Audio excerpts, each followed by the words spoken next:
Constellation, Last Stand Media's conversational podcast, is brought to you by you. If you want to learn how to support our podcast network, head to patreon.com/laststandmedia.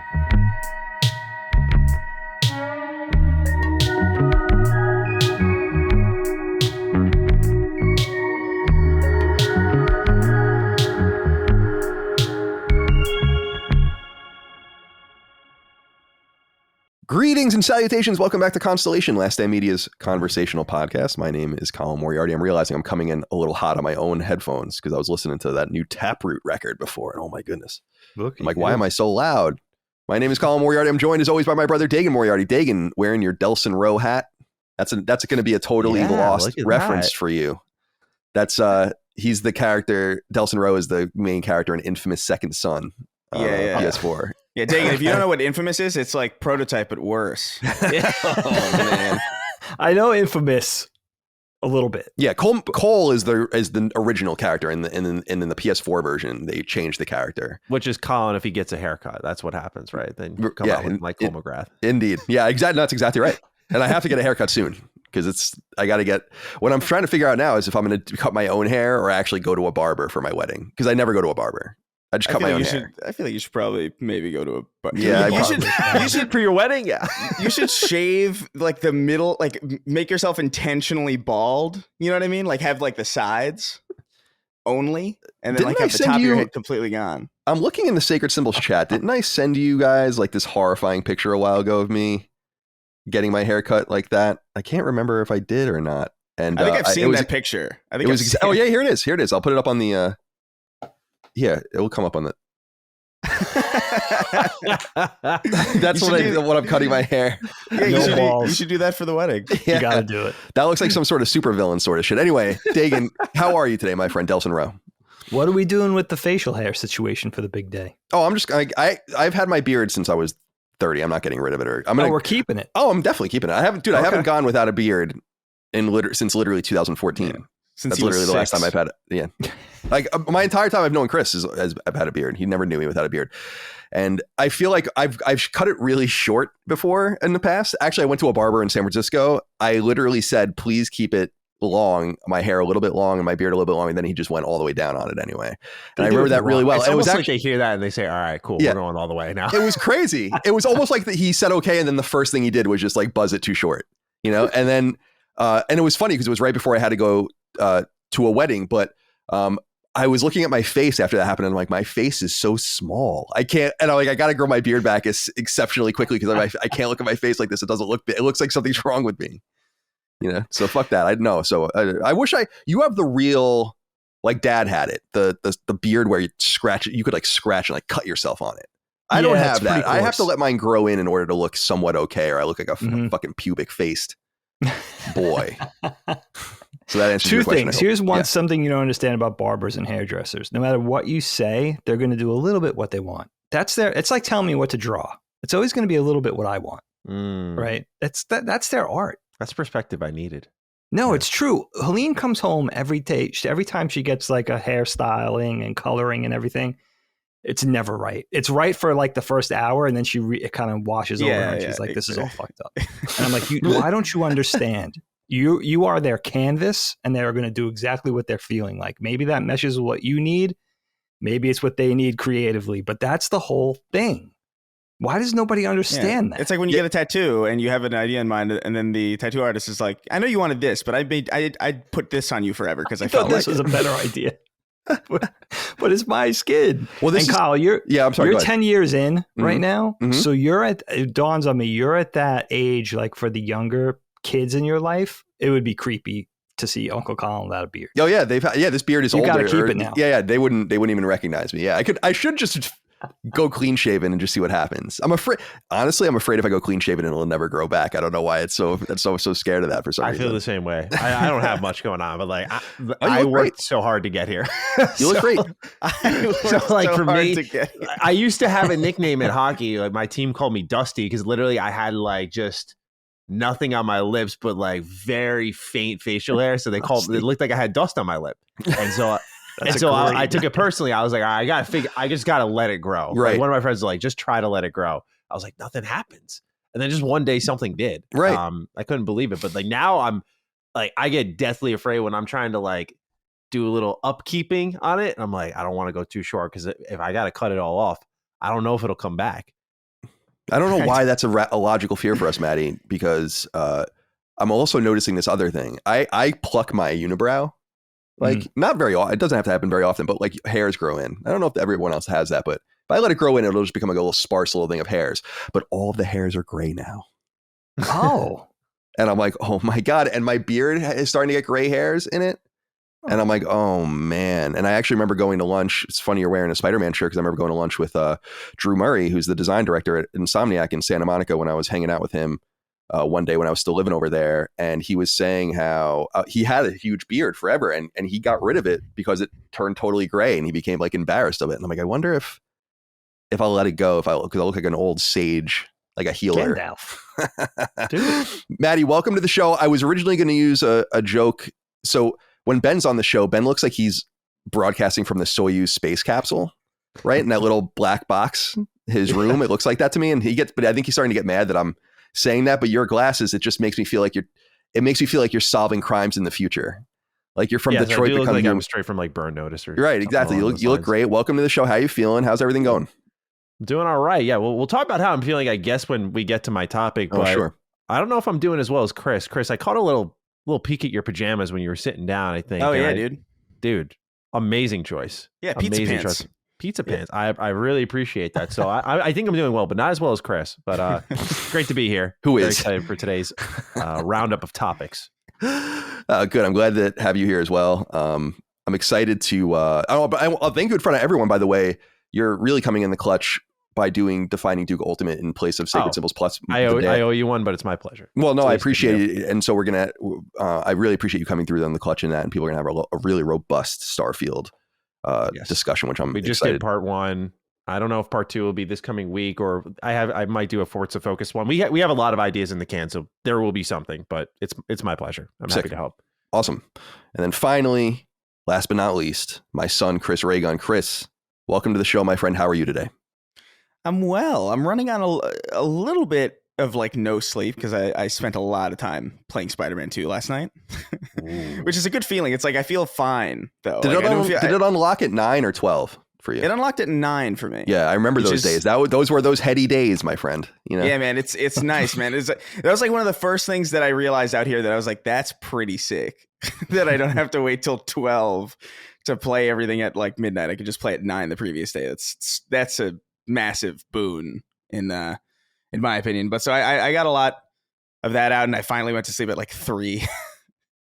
It's 10 a.m. now for reference, so I'm fine. But you know, in there. I probably should have been a little bit more responsible. But I think it works well for this show. I think.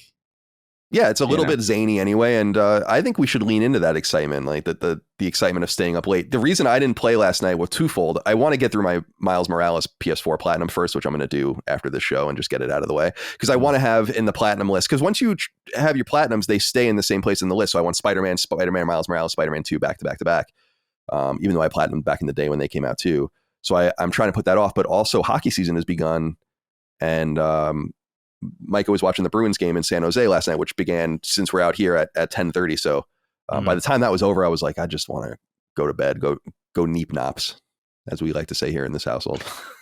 What the hell? Are you getting you shared too much? Colin, are you getting the PlayStation Portal where like you would be able to play while Micah's? Yeah. I am getting that. So people make fun of me for this, Matty, and I guess I kind of understand it, but I really like to use my PS5 as the media center. You know how people have smart TVs? I have smart TVs, obviously, but we use the smart TV functionality in our bedroom, but in the living room, it's all connected to the PS5 and I have no apps on it. And yeah, the Neep Nop thing comes Dagan from, do you what is it? Do you honk shoe or me? Do you guys know that meme? What the fuck are you talking about? Yeah, what's happening? Like, so when you sleep, do you do like the honk shoe? I was laughing because I got exactly what he was talking You're doing about. the big word thing. Or the you know, that kind of thing. And Neep Nop's just another part of that. Yeah. Okay.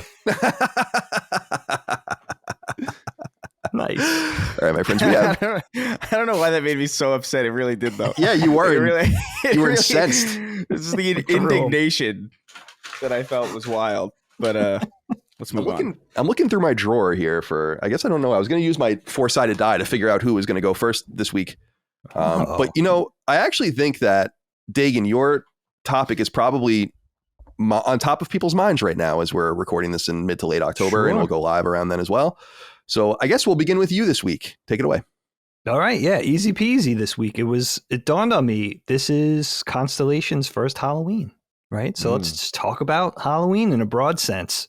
Everybody's, I would argue, second favorite holiday, right? Oh my God. Maybe. Not even close. Well, go for ahead. many of us. Doesn't even rate for me at all, but go ahead. Yeah. That's interesting. Not even like top, you got to give it top 5, no? I guess because there's really no other choice. There's not that many. I'm going to put Memorial Day on there or something. Colin's more of an Arbor Day guy. Yeah, that's exactly what I am. Yeah, I love trees. Yeah. That's very telling. I wonder, what do you put first then, Valentine's Day or Halloween? Valentine's Day? Am I over Halloween? I'm in another world here. What are you even talking about? That is actually insane. I think we have a totally different thing we need to talk about at some point, but I don't want to overtake. Because you're talking about I have this personal order, but of course this is like what everyone does, right? Valentine's Day and Halloween.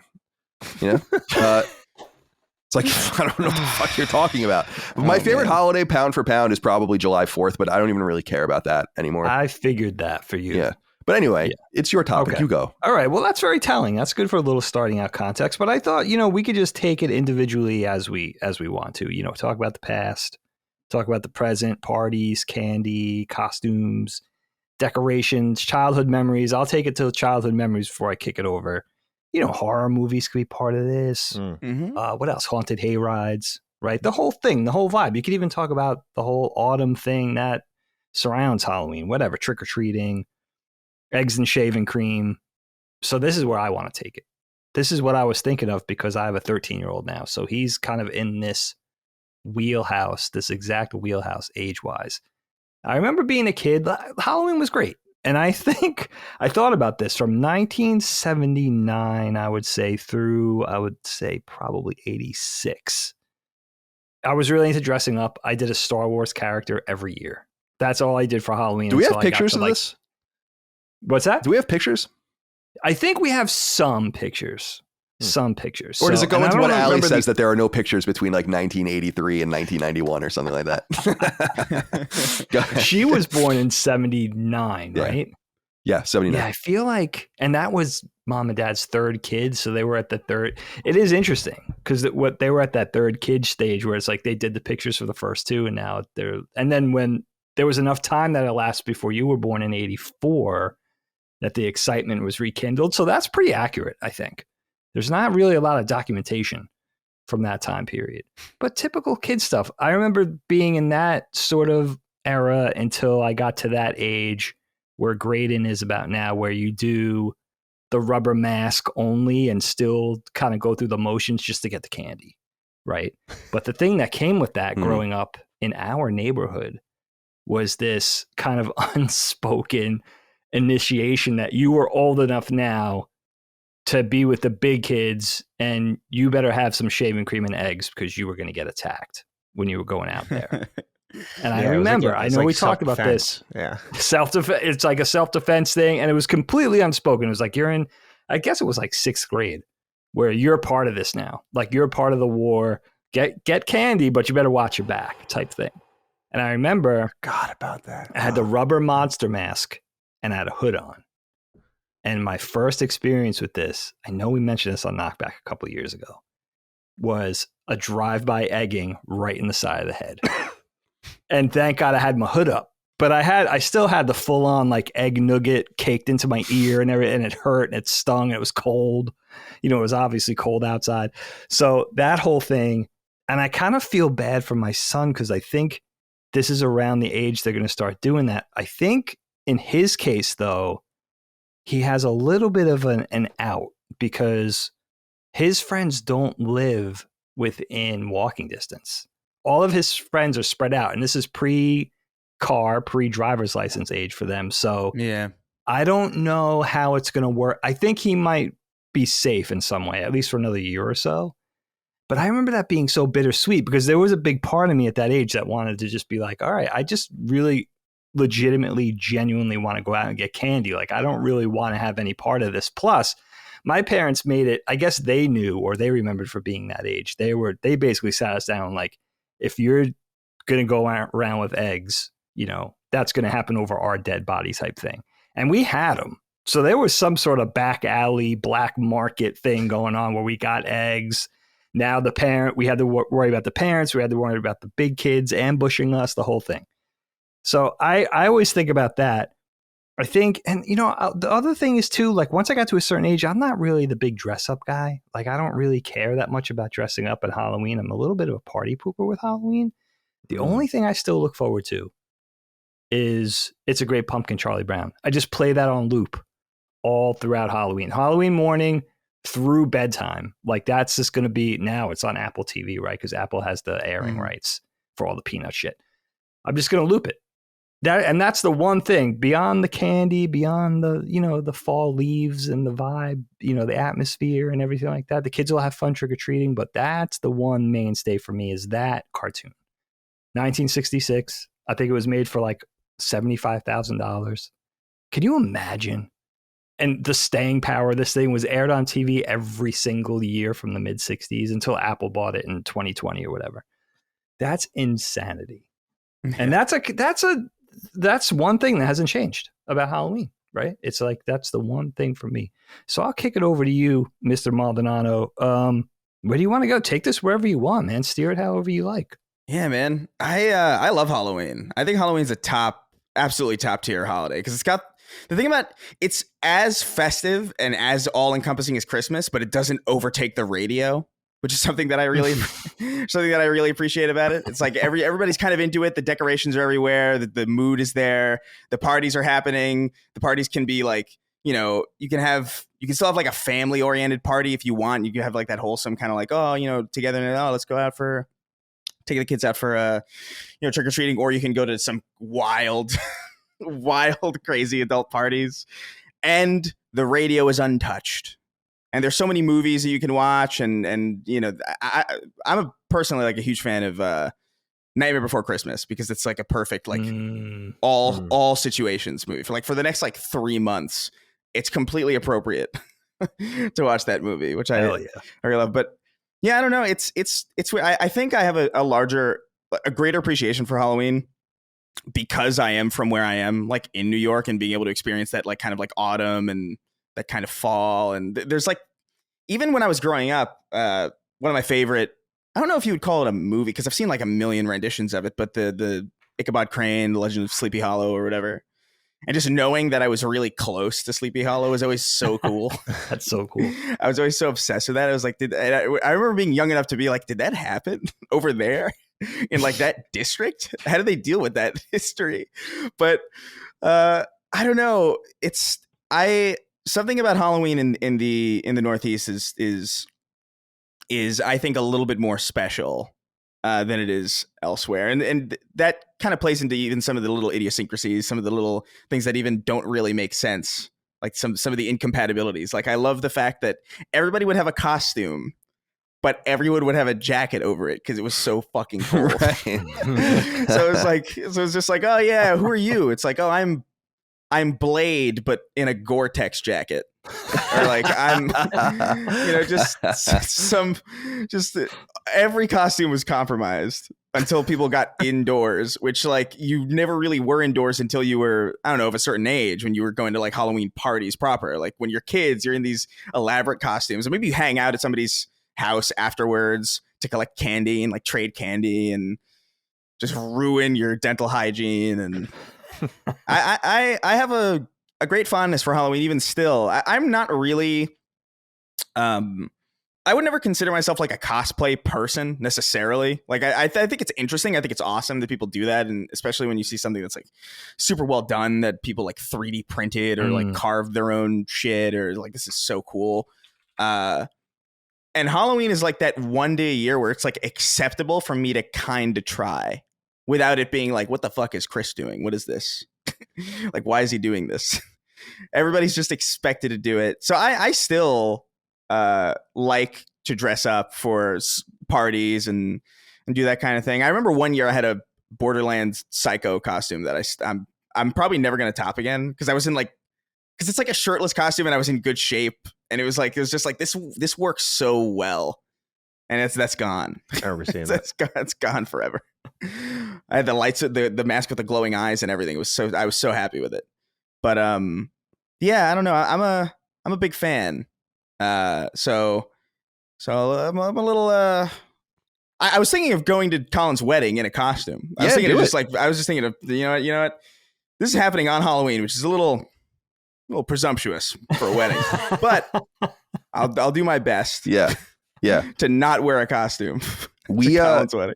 When we got our wedding date, we wanted fall, and we solidified it I think in July of 2022, and we either had this date or September earlier, like in the middle of September, and I was like, it's gonna be too hot, so I was like, I'm hoping, but now the date of the wedding, we're close enough where it's on the forecast, but they don't know what the fuck's going on that far ahead. But you know what's crazy about that is like, dude, your wedding is on the same day as like, I have 3 other friends outside of you, so you're the 4th, getting married on that day. That's so interesting. Oh, wow.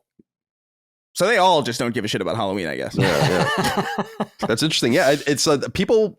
I never really thought about it. I've said this to Micah that I just never really considered that I was actually going to get married. Even when I was with women in the past that I was with for years, and we're like, oh yeah, we'll get married and stuff. Like in the back of my mind, I'm like, I'm not getting married to you. You know, like true love. And so this is the first time I ever really even seriously considered it. Then you have to consider like what your preference is. Dagan got married in the early summer, for instance. Yeah. And that's beautiful in its own right. The thing I'm excited about at our venue is that we didn't have to make a decision on if we want to be outside or inside. So we can have both, like a hybrid of both, or if it's rainy or shitty, we'll just be inside. If it's really, really nice and we just want to be outside, we can just be outside. Like really flexible. So, yeah, it's nice. So hopefully late October will allow this, but we're getting off topic. We'll talk all about the wedding after it happens. Let's just see how it goes. Matty, let's hear from you, my friend. Your thoughts on Halloween.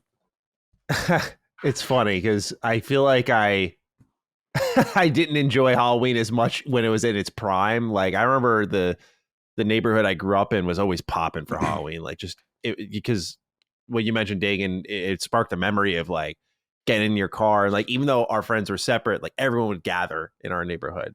Mm-hmm.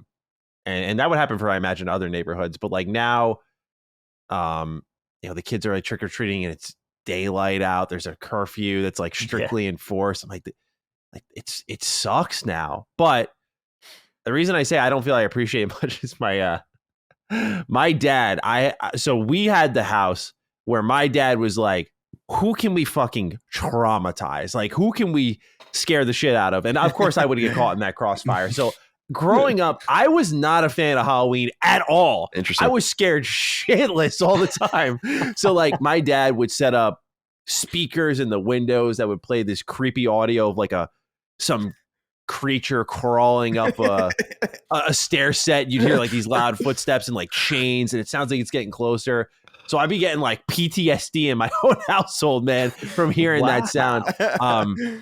My dad would like be the dude who sit like before it was a common thing, like sit there with the bowl of candy, and it would look like one of those little things you'd buy from a Halloween party store or whatever, holding the bowl, and he'd just make a noise and scare them. He'd like chase people. My dad was my dad did that exact thing too.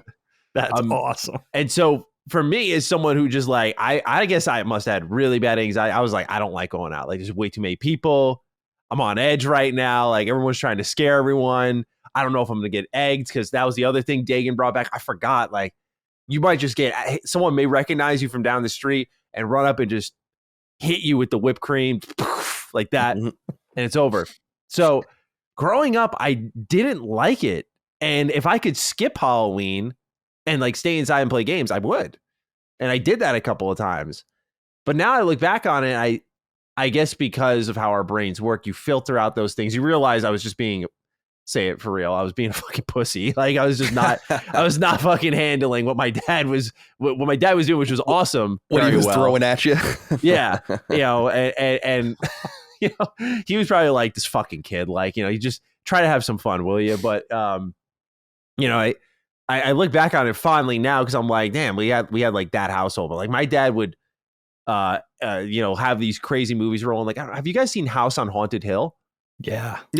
You've seen that always sticks in my head is when they're going up the spiral staircase and the lady's fucking hanging from the chandelier. As a kid, I was like, oh my God. So that movie's scary. Yeah. Oh, So I saw all this growing up. Is it the 1959 one? Which one? Yeah, it was an old. Yeah, the original. Okay, yeah. I'm looking it up. I've never seen old one. It's still, I think, a very creepy movie. Like, I've seen it now and I can handle it, but like when I was a kid, oh my God, man. So I was just fighting an uphill battle with this holiday. But as I recovered from my trauma, my dad and I joke about it all the time now. As I recover from that, I actually start to like this time of year. And I got to shout out a friend of the show, Jimmy Champagne. He's like the Halloween guy. Like, he makes videos about horror movies and stuff. And he kind of opened my eyes to people who are like I'm a big Christmas dude. Like, you cannot catch me in a bad mood around Christmas season. Interesting. I love the festivity, the decorations, the vibes. Mariah it's kind of what Carey. Chris said, but I happen to prefer the radio takeover. That's the difference. Yeah. And it was interesting to see and meet someone who is like, Halloween is his Christmas. Like, that's what he looks forward to all year. Like, you couldn't catch me looking forward to Halloween. I don't really get it. But I think as I get older, the vibes of a northeastern kind of fall. It's not too cold, not too hot, and being man enough to handle some spooky vibes. I've grown to like it a lot, but yeah, as a kid, man, like my favorite part was the costumes and being able to wear them like in school, for example. Like, they have a day, it's like, wear your costume to school, and just showing up with my Jango Fett costume. Couldn't bring the blaster pistol, of course. That wouldn't be allowed. Imagine that nowadays. But otherwise, that was kind of my feelings on Halloween. I love it now. I really do look forward to it. This is my first time as a homeowner with Halloween. So it's like, I had this moment driving home today. I was like, oh, fuck, I got to get candy. I was like, damn, I'm old. I got to get candy. Like, I'm not going to get the candy to, go to knock on doors. And I don't remember the last time I even did that. But now it's the realization of like, I have to have candy ready for someone to knock on my door. It's like, what does this become now? So that's where I've ended up with Halloween. A bit of existentialism, I suppose. You're the new bodies in the neighborhood. You're being judged. Yeah, Matty, right. So we have to have. You got to bring it. Right. Like, we don't have decorations outside, but like, we need good candy, right? You got to get those decorations. You got to scare the shit out of these. You have to show them. You have to have a projector outside. Earn it. You have to have a projector outside projecting actual real war footage on the side of your house.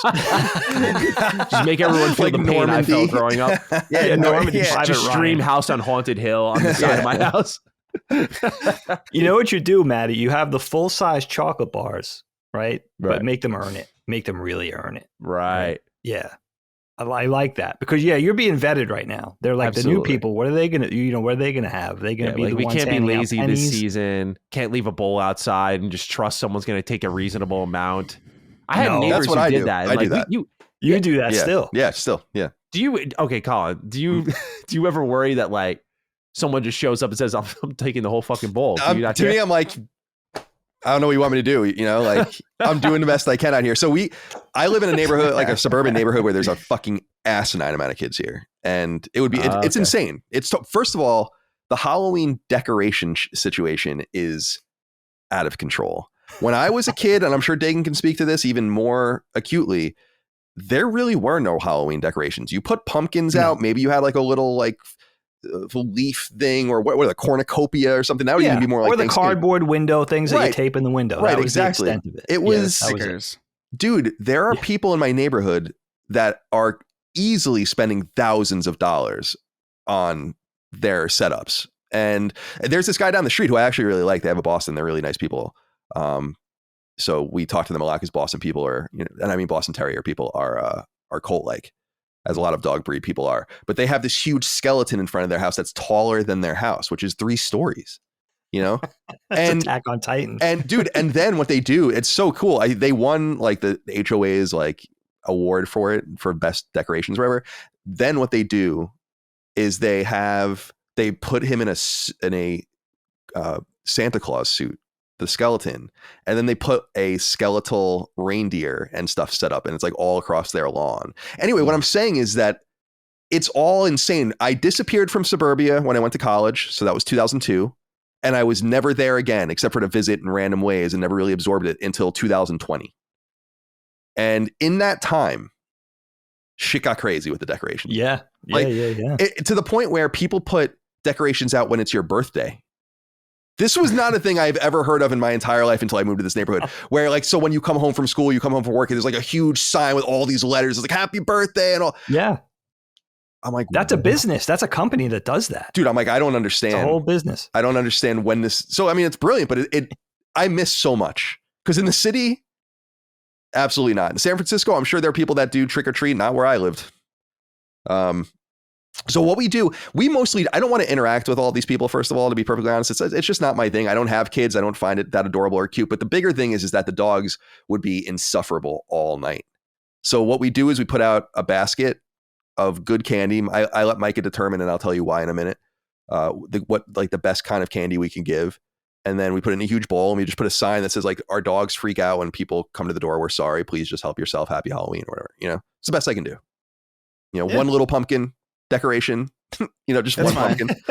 And the first year I moved here, actually, I was at Target. I bought like the smallest pumpkin, the little tiny pumpkins that look like pumpkin bombs, like Hobgoblins pumpkin bombs. I bought that, and I just put that only on my stoop, which I thought was really, really funny. So that was like the only decoration for Halloween, which is this one small microscopic thing. But here's what I wrote down that I wanted to say about the candy. I don't care about Halloween, I think, because I dodged a bullet by not being a candy person. Hate candy, hate gum, hate most kinds of chocolate too. So the whole trick-or-treating thing, Dagan and Dana and Allie, my sister, are our sisters, they would just steal my shit anyway. And then when I was a little bit older, my friends would just take it, but it's like, I didn't want it anyway. I was like, I don't even want to do this. But so I think, as I remember, I only dressed up, when I was a little kid, we used to still get the vinyl out. I don't think they even make those anymore. Do you guys know what I'm talking about? Like they were like these very 70s and 80s ridiculous Halloween costumes that were made of like this vinyl plastic. And it would just be like, so you'd be like a Care Bear, but it would just be like, you put this whole thing over your body, and it would just be like an image of a Care Bear on it. And then you'd have like this little shitty mask. I'll send you guys pictures. It was like, that was the convention for Halloween costumes for probably 20 or 30 years. So you say they just like dragged a JPEG over you? Is it like... Basically. And they would famously rip and get all fucked up 5 minutes after you put them on. It's funny you guys missed that whole thing, but I was there at the tail end of that. So there were those, but our mom is somewhat good with her, with sewing and all these kinds of things. So she made me a ninja outfit when I was in elementary school. That was probably 1990 or 1991, I want to say. And I had like a whole ninja thing. And then she made me into a penguin. When I remember about this, so I had like a penguin mask or whatever. What I remember about this is that I was really shitty out, and I fell into a puddle or something and got it like all fucked up. And I still have the mask, which is basically just like a robber's ski mask with things sewn on it. And like the things that are sewn off are all frayed. But I remember that. And then when I was in middle school, probably the last time I trick-or-treated was probably when I was like 10.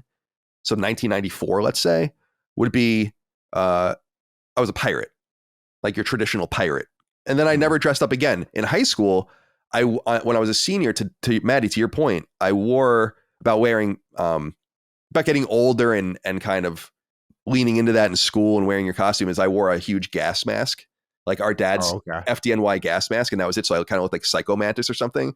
But you have to remember that this was October 2001, and I got in trouble and brought to like the office and be like, you can't, like, for some reason people were scared that I was walking around like that, because like everyone was scared of everything like the month or two after 9/11. It's really so true. That's a memory of mine.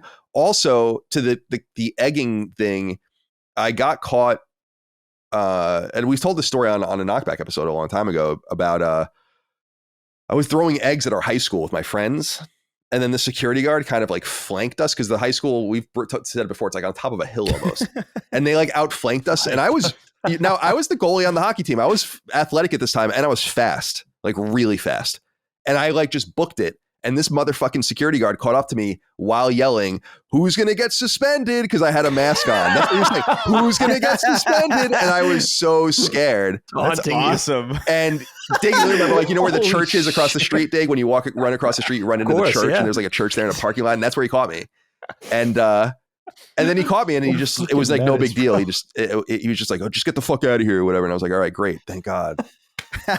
Who's gonna get suspended? I remember that like it happened yesterday because that scared me to the fucking bone when I was running away, like, and thought I was gonna get away, and then there's this huge dude and the reason I think he was catching up to me is because he was really tall.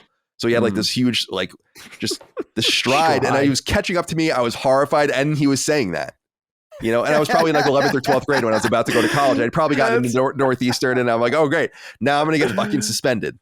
Great. Boss fight in real life. That's so awesome. Oh, man. I love that. What else here? Oh, okay. So the other thing I wanted to say, and I don't know many people that have experienced this. I think maybe in upstate New York, this might be a thing, although it certainly is in parts of New England. And Dagan and I have talked about this in the past, which is depending on where you live, you trick or treat on Halloween or Halloween Eve. And I've lived in places in New England where you do not trick or treat on Halloween. You trick or treat on Halloween Eve, specifically when I lived in Maine and New Hampshire. Wow. And I don't know where that came from or why that is, but that's definitely true depending on like where you are. And I think I've seen people circulate maps about this, you know, like it'll be like a map of the United States where people trick or treat and it'll just be color coded. And the other thing to the point of Sleepy Hollow and all of that is I did do one Halloween in Salem, Massachusetts, which was cool. That's cool. Like, obviously iconic. That's and awesome. As I remember, they do things on both Halloween Eve and Halloween. I think a lot of that has to do with just the local economy and all of that. But so that was kind of cool. And living up in Maine, when I lived in Maine and New Hampshire, it's just so old. And so there was like more creepy vibe. See, these days, I don't know. It seems so commercialized that it's almost bastardized where I don't know. I don't understand it. The one thing I will say though, if I had the patience to sit there and give the kids candy myself, I would be the baller that just gave whole candy bars. But I know I can't just leave those out. But I would take $100 and just be like, fine, I'm going to be the fucking dopest thing. You're going to be calling and texting your friends, telling them to come to this neighborhood, you know, and I'll be that guy, but not yet. Not with these two pups running around. I can't deal with that. Just yapping. Crazy.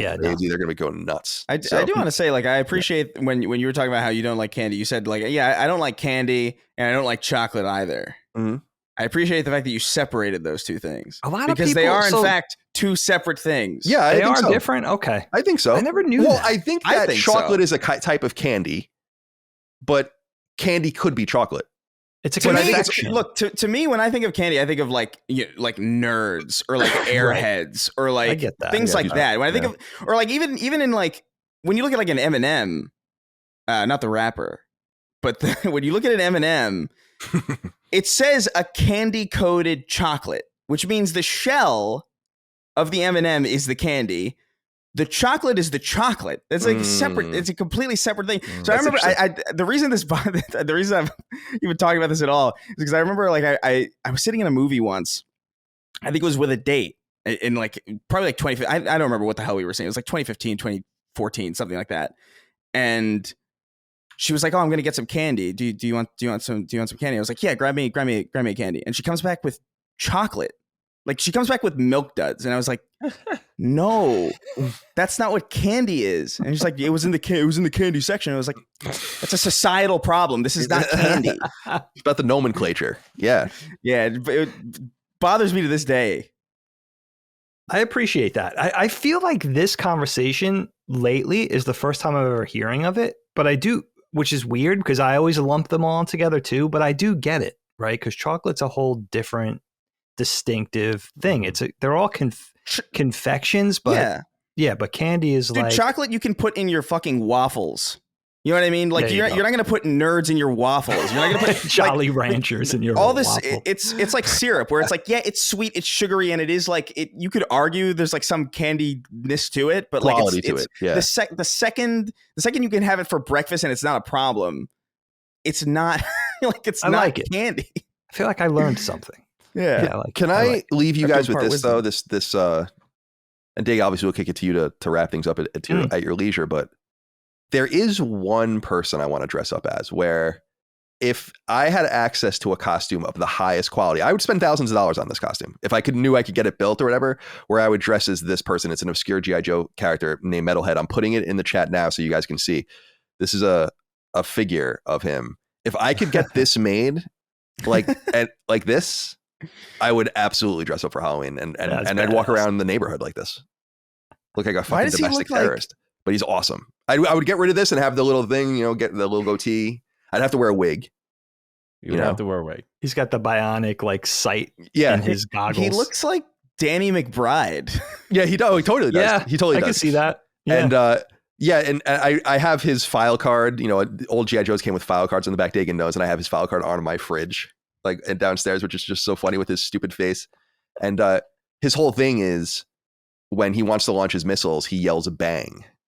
And so he's like, bang, and they come out. But then G.I. Joe figured out that they could just yell bang too, Yeah.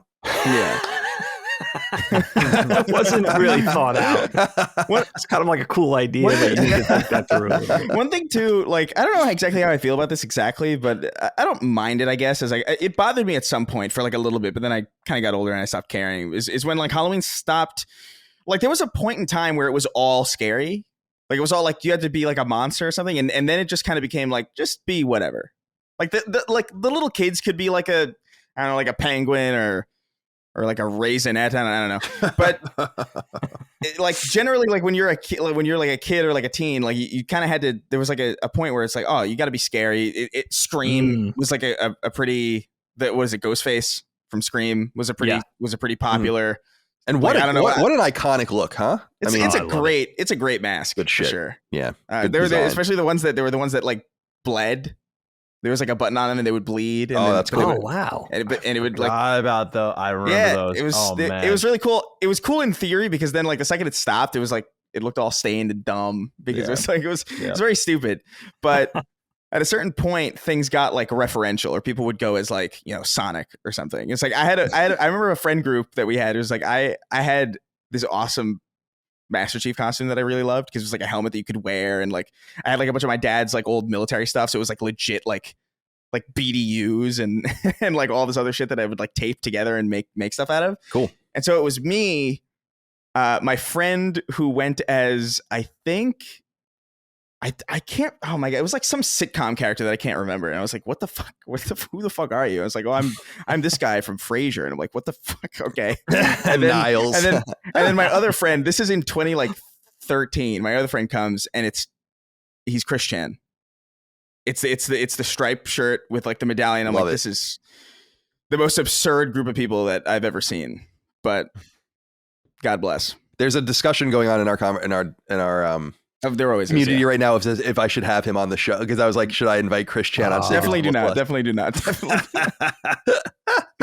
Definitely do that. Oh boy, he popped back up, no doubt about it. But by the way, the Scream mask, is it the most iconic mask from all of horror, you think? I mean, it's kind of crazy to say, but I think it probably is. It probably is now. I don't think it's crazy to say that at all. I think it's objectively true. Like I knew about that mask before I had even had a concept that was even a movie. Like I really thought that was like a generic. I thought that was the Halloween mask. Right. You know Totally. what I mean? Like I had no clue that it was like based on a movie. I had no clue that was like, and even at that time, like when I was kind of like becoming aware of that stuff, I had not really heard of or seen Michael Myers, right? Or with Jason. Right. It would be Jason and Freddy, I think, at the top before Scream, and then Halloween, and maybe even like Hellraiser or something in there. Sure. You know? Maybe. But what's that guy's name? Needlehead or whatever. Pinhead. Yeah. Needlehead. Yeah, you were close enough. You calling Pinhead? No, that's definitely the most iconic Halloween mask, I think, without a doubt. Like, because it's still there. That's the thing too. Is like it not only was it like huge back then, it still persists. Like you can find that easily at like a Spirit Halloween, anywhere you go. Which, by the way, I don't understand how that business. I don't that can so. Does anybody have any idea how that business operates? Because it seems like sustain. I think I do actually have some insight into it, but not. It's because looking at it from the outside, it just seems like they're just this ethereal business that possesses the corpses of old businesses every like September and October, and then goes away seemingly totally fine for the end, despite not being in business for the entire year, and then comes back with a vengeance every single fucking year. I don't understand how you even set something up like that. I don't know what the rules are. I guess it's just like they just collect. I guess they have like 300 billion costumes and they just sort of hold on to him in a warehouse the entire year. Yeah, I think what happens is that there was a huge story on them years ago and I was interested in it as well because there was a place like that in Santa Monica, one of those like decrepit old places at like 5th and Colorado or something.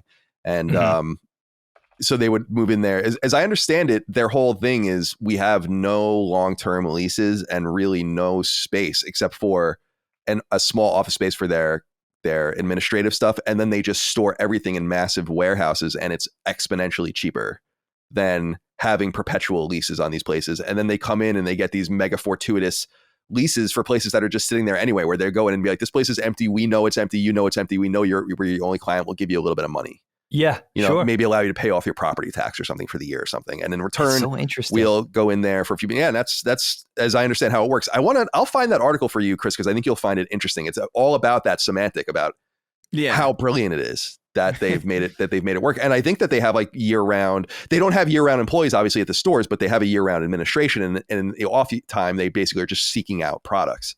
So they don't also have to pay all these people all year, And they make enough money during that 2 or 3 months to be fully sustainable. Yeah, it's really smart. It's really smart, but it's so funny how ubiquitous it is.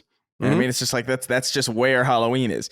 Like, I don't remember where the hell. I have no idea where I went for Halloween stuff before Spirit Halloween. If I even like Party City or something. Yeah, Party City, or like I don't even know. Like maybe it was always Spirit Halloween and they just disguise it. I have no idea how old it is either. That's the thing. It's like I feel like I feel like just one day it showed up. No, it did. It definitely did. It's definitely newer. I'm gonna look it up.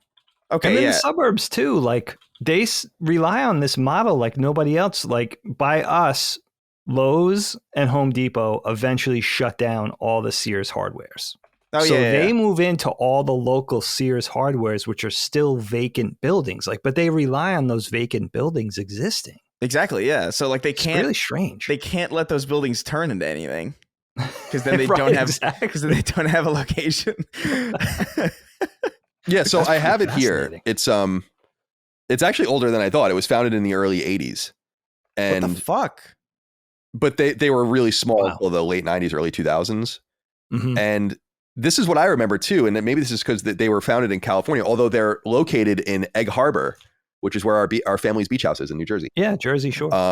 So that's interesting. I had no idea. So that's like where they call home. But what I remember in San Francisco, outside of San Francisco, there was a mall. There's 2 malls, Tanforan and Sierra Monte. People that are in that area will know they're huge malls, very popular. I'm still very popular malls. But instead of taking over a space there, they would just erect a massive like circus tent that was like impervious to weather, although there's really not any weather there anyway. And it would just be like in a huge parking lot. And then they would just, and they'd probably have security guards there or something at night. And I vaguely remember that actually. Yeah. I vaguely remember like tents. Spirit Halloween tents. Yeah. I don't think I ever went in one, but that sounds familiar to me. You never come out. It was like red. It was like red, not red, and it was like orange and black, right? Yeah, it was. Right. Yeah, it was like some. I just remember being very clearly outside or across from a Target in South City in San Francisco. People will know what I'm talking about if they live in that area for sure. Dig, do you have anything you want to say to wrap this topic up? I just think it's funny that I was thinking about your time being a little younger, your time in the cities, Boston, going to college, and then immediately. Oh my God, college Halloween is funny. Slutty, whatever. Oh, yeah. Slutty. That's still a thing. Oh, yeah, absolutely. I was just at a Spirit Halloween and there was like a whole row and it was like, that's not going anywhere. There were some really good cami costumes too there. And I was like, I can't believe this is real, by the way. It's like, God bless America. Wow. But it's crazy out there. That takes balls. But I was going to say, sometime when you were in the city before coming back to the suburbs, that's when Home Depot and Lowe's started their Halloween sections. Now you walk into those stores, right on the right-hand side near the entrance are just all these high figure lawn decorations, basically like giant phantoms and skeletons and things that cost hundreds and hundreds of dollars. Yeah, that's what I'm saying. It's nuts, dude. It's insane. I don't know where you even keep this stuff. Yeah, that's what I was thinking when I look at some of this. I'm like, where do you even put it? They must be, a lot of it's inflatable, but yeah, some of that stuff's not even collapsible. Yeah, the inflatable stuff's one thing, and then when you walk by with the dog, you hear like the little, like the hum of the whatever's keeping it blown up. The little generator. And then we were saying too about our dogs, and this is just for our dogs because they're so fucking stupid and small and funny, is that we say this is like Rush's worst time of year. He hates the decorations. the decorations that move and all that go. Oh, sure, and yeah. Everything. He's freaking out on a constant basis. He doesn't want to be out there. He always has that They like, just don't know face on that. He's just like, I got to get through this. All right, good. And Matty, the story about your dad made me laugh because, Kyle, I don't know if I ever told you about this. There was a house that the kids trick-or-treated at when they were really little in Helene's parents' neighborhood. And it took us 2 or 3 years to figure out if this guy's house was generally just an unsafe mess, or if this was a thing he set up for Halloween. Like but it was like really visceral. Like walking up to his house, there were all these like rusty saw blades and shit like that, like laying halfway across the walkways and stuff. And we were like, is this guy just low key like decorating for Halloween, but making it look like it's not for Halloween? Or is this just not safe for kids to be around? Like, it was really weird. Like, he had old sickles and stuff like that set up, like hanging out of his bushes. Old sickles. It was really crazy. And he would answer the door. It wasn't like some like shut-in or recluse. Like, he would answer the door and hand out candy, but it turned out that that guy's house was just a fucking mess. It was just like it would get to the point where I was like, kids, he's going to give you candy, but just go from the street directly to the house. Like, don't walk up through the path because it's dangerous. There's all these like literally rusty bow saw blades and shit. Booby trapped it like fucking it was like Viet Cong. Trip wires and claymores and shit. Yeah, and so that reminded me of that story. Where it was like, no, this guy's house is just perpetually like this. Interesting. Yeah, it was interesting. All right, well, good topic. I'm glad we let off with that one. Halloween, always good to talk about, interesting to talk about. I know a lot of people out there are passionate and love it. I'm just a jaded old man wearing my jaded old man, middle-aged man costume. Yeah. All right, let's see here. You know what, Matt, let's go to you next. Sure. Your topic is interesting. It's also somewhat topical for a later holiday that happens in November, though I don't know if that's what you really want to connect it to or not. I'll leave it to you to take it away.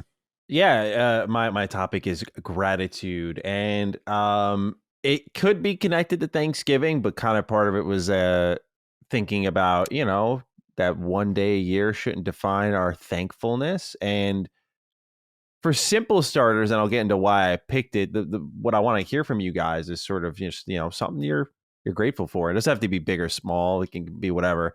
And the reason I've been thinking like this is because, we talked a bit about it on Defining Duke, how like I've been lucky to not have any of these like catastrophic health problems that have like threatened my existence. But I've had these things over the last 5 years really that have just in different instances really chewed away at my quality of life. Like I had really bad carpal tunnel syndrome, which just made it almost impossible to work. And that was really tough to get around with your whole job being controllers and mouse and keyboard and everything.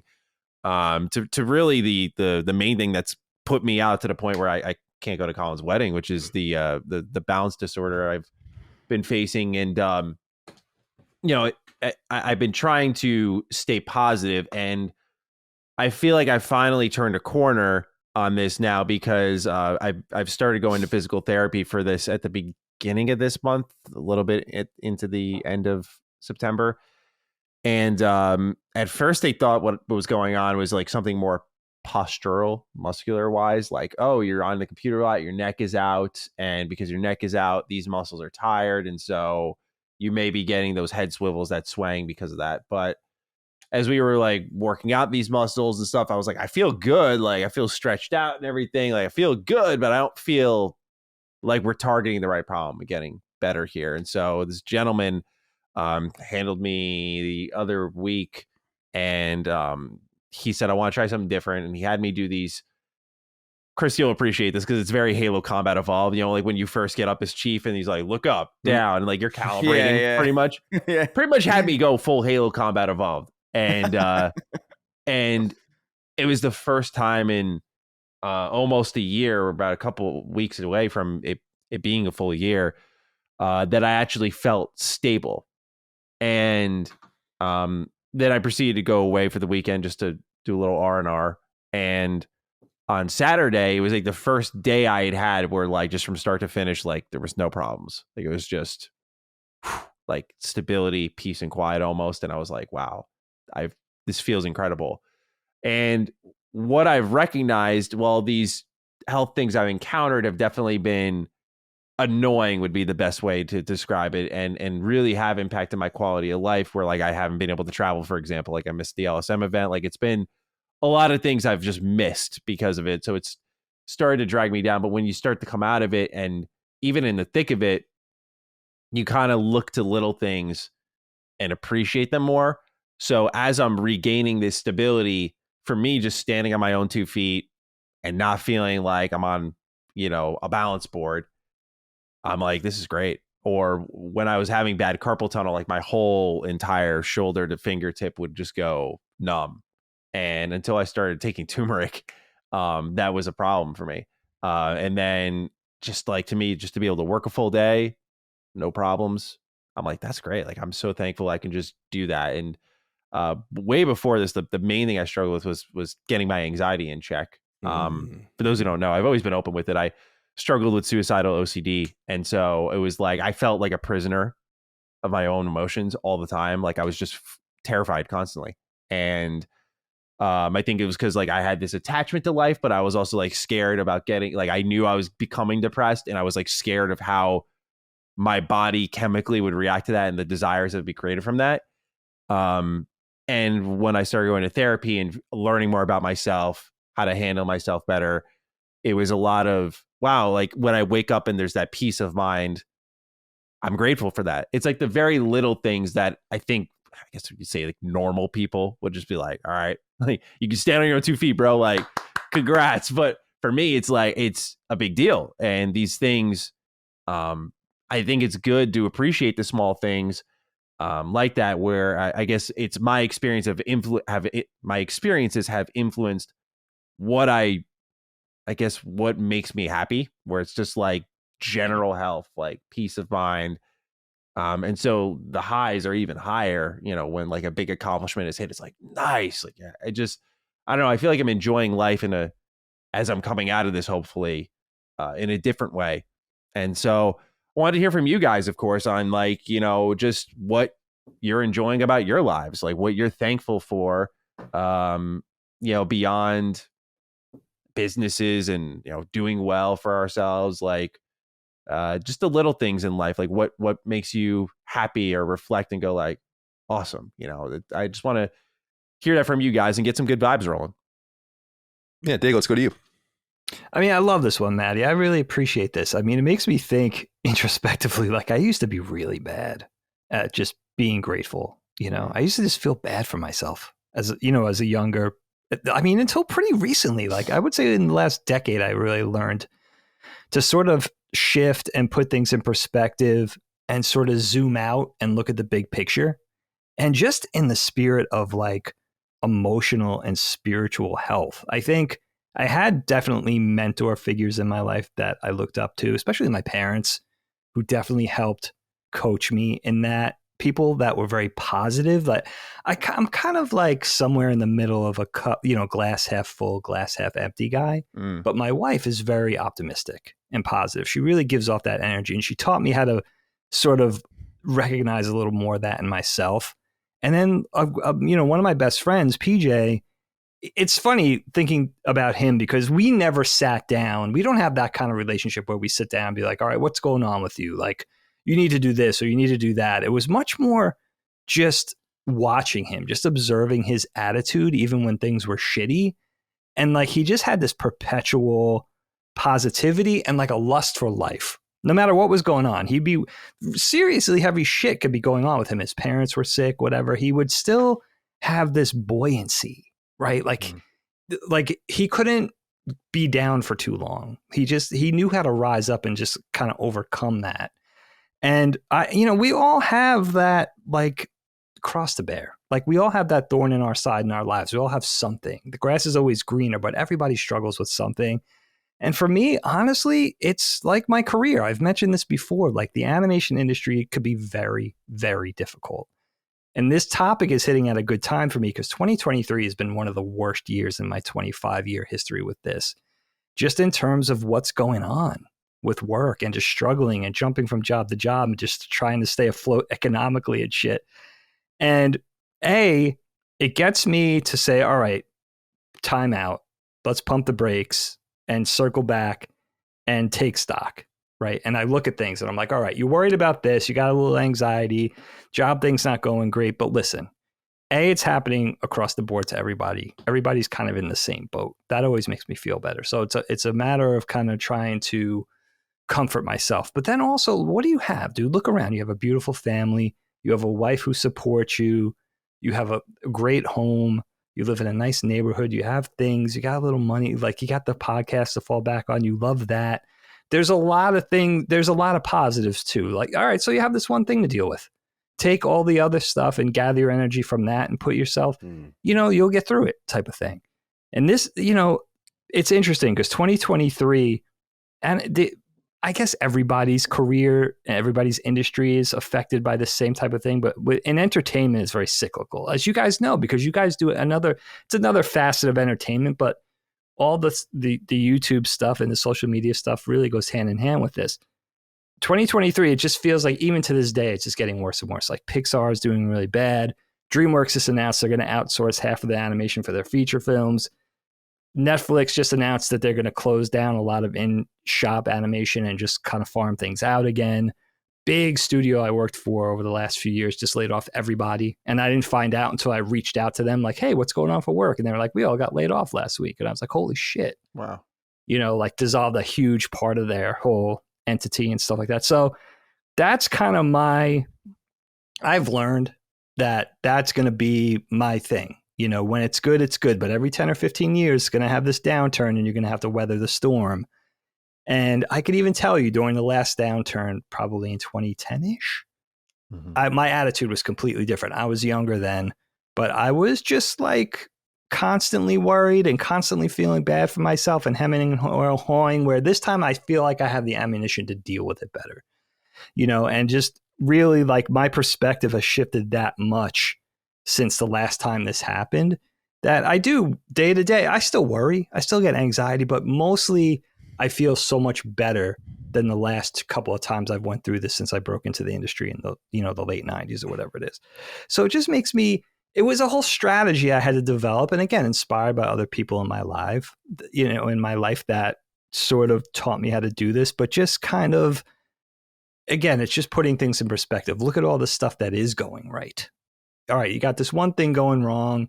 This too shall pass, but, be grateful. Just really kind of employing this gratefulness of like, look at all the great stuff.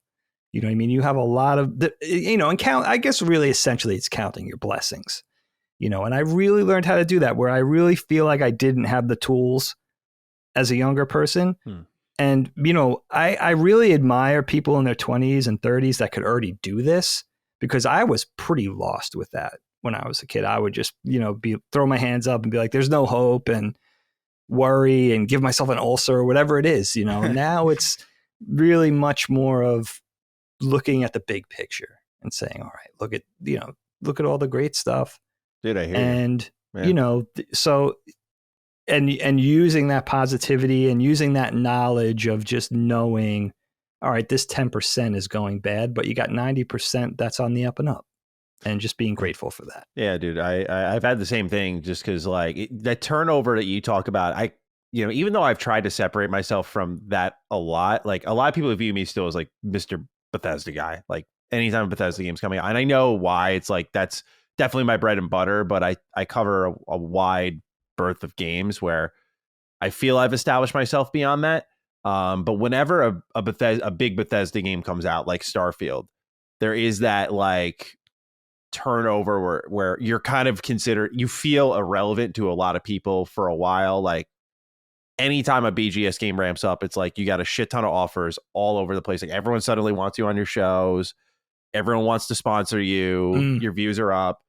And then in this case, like October comes and it's like just down you go. And I'm like, And it hurts because you're like, shit, like obviously, Chris, we've done YouTube for a while. Like you just can't keep up on the incline 24/7. Like you always come back down somewhere.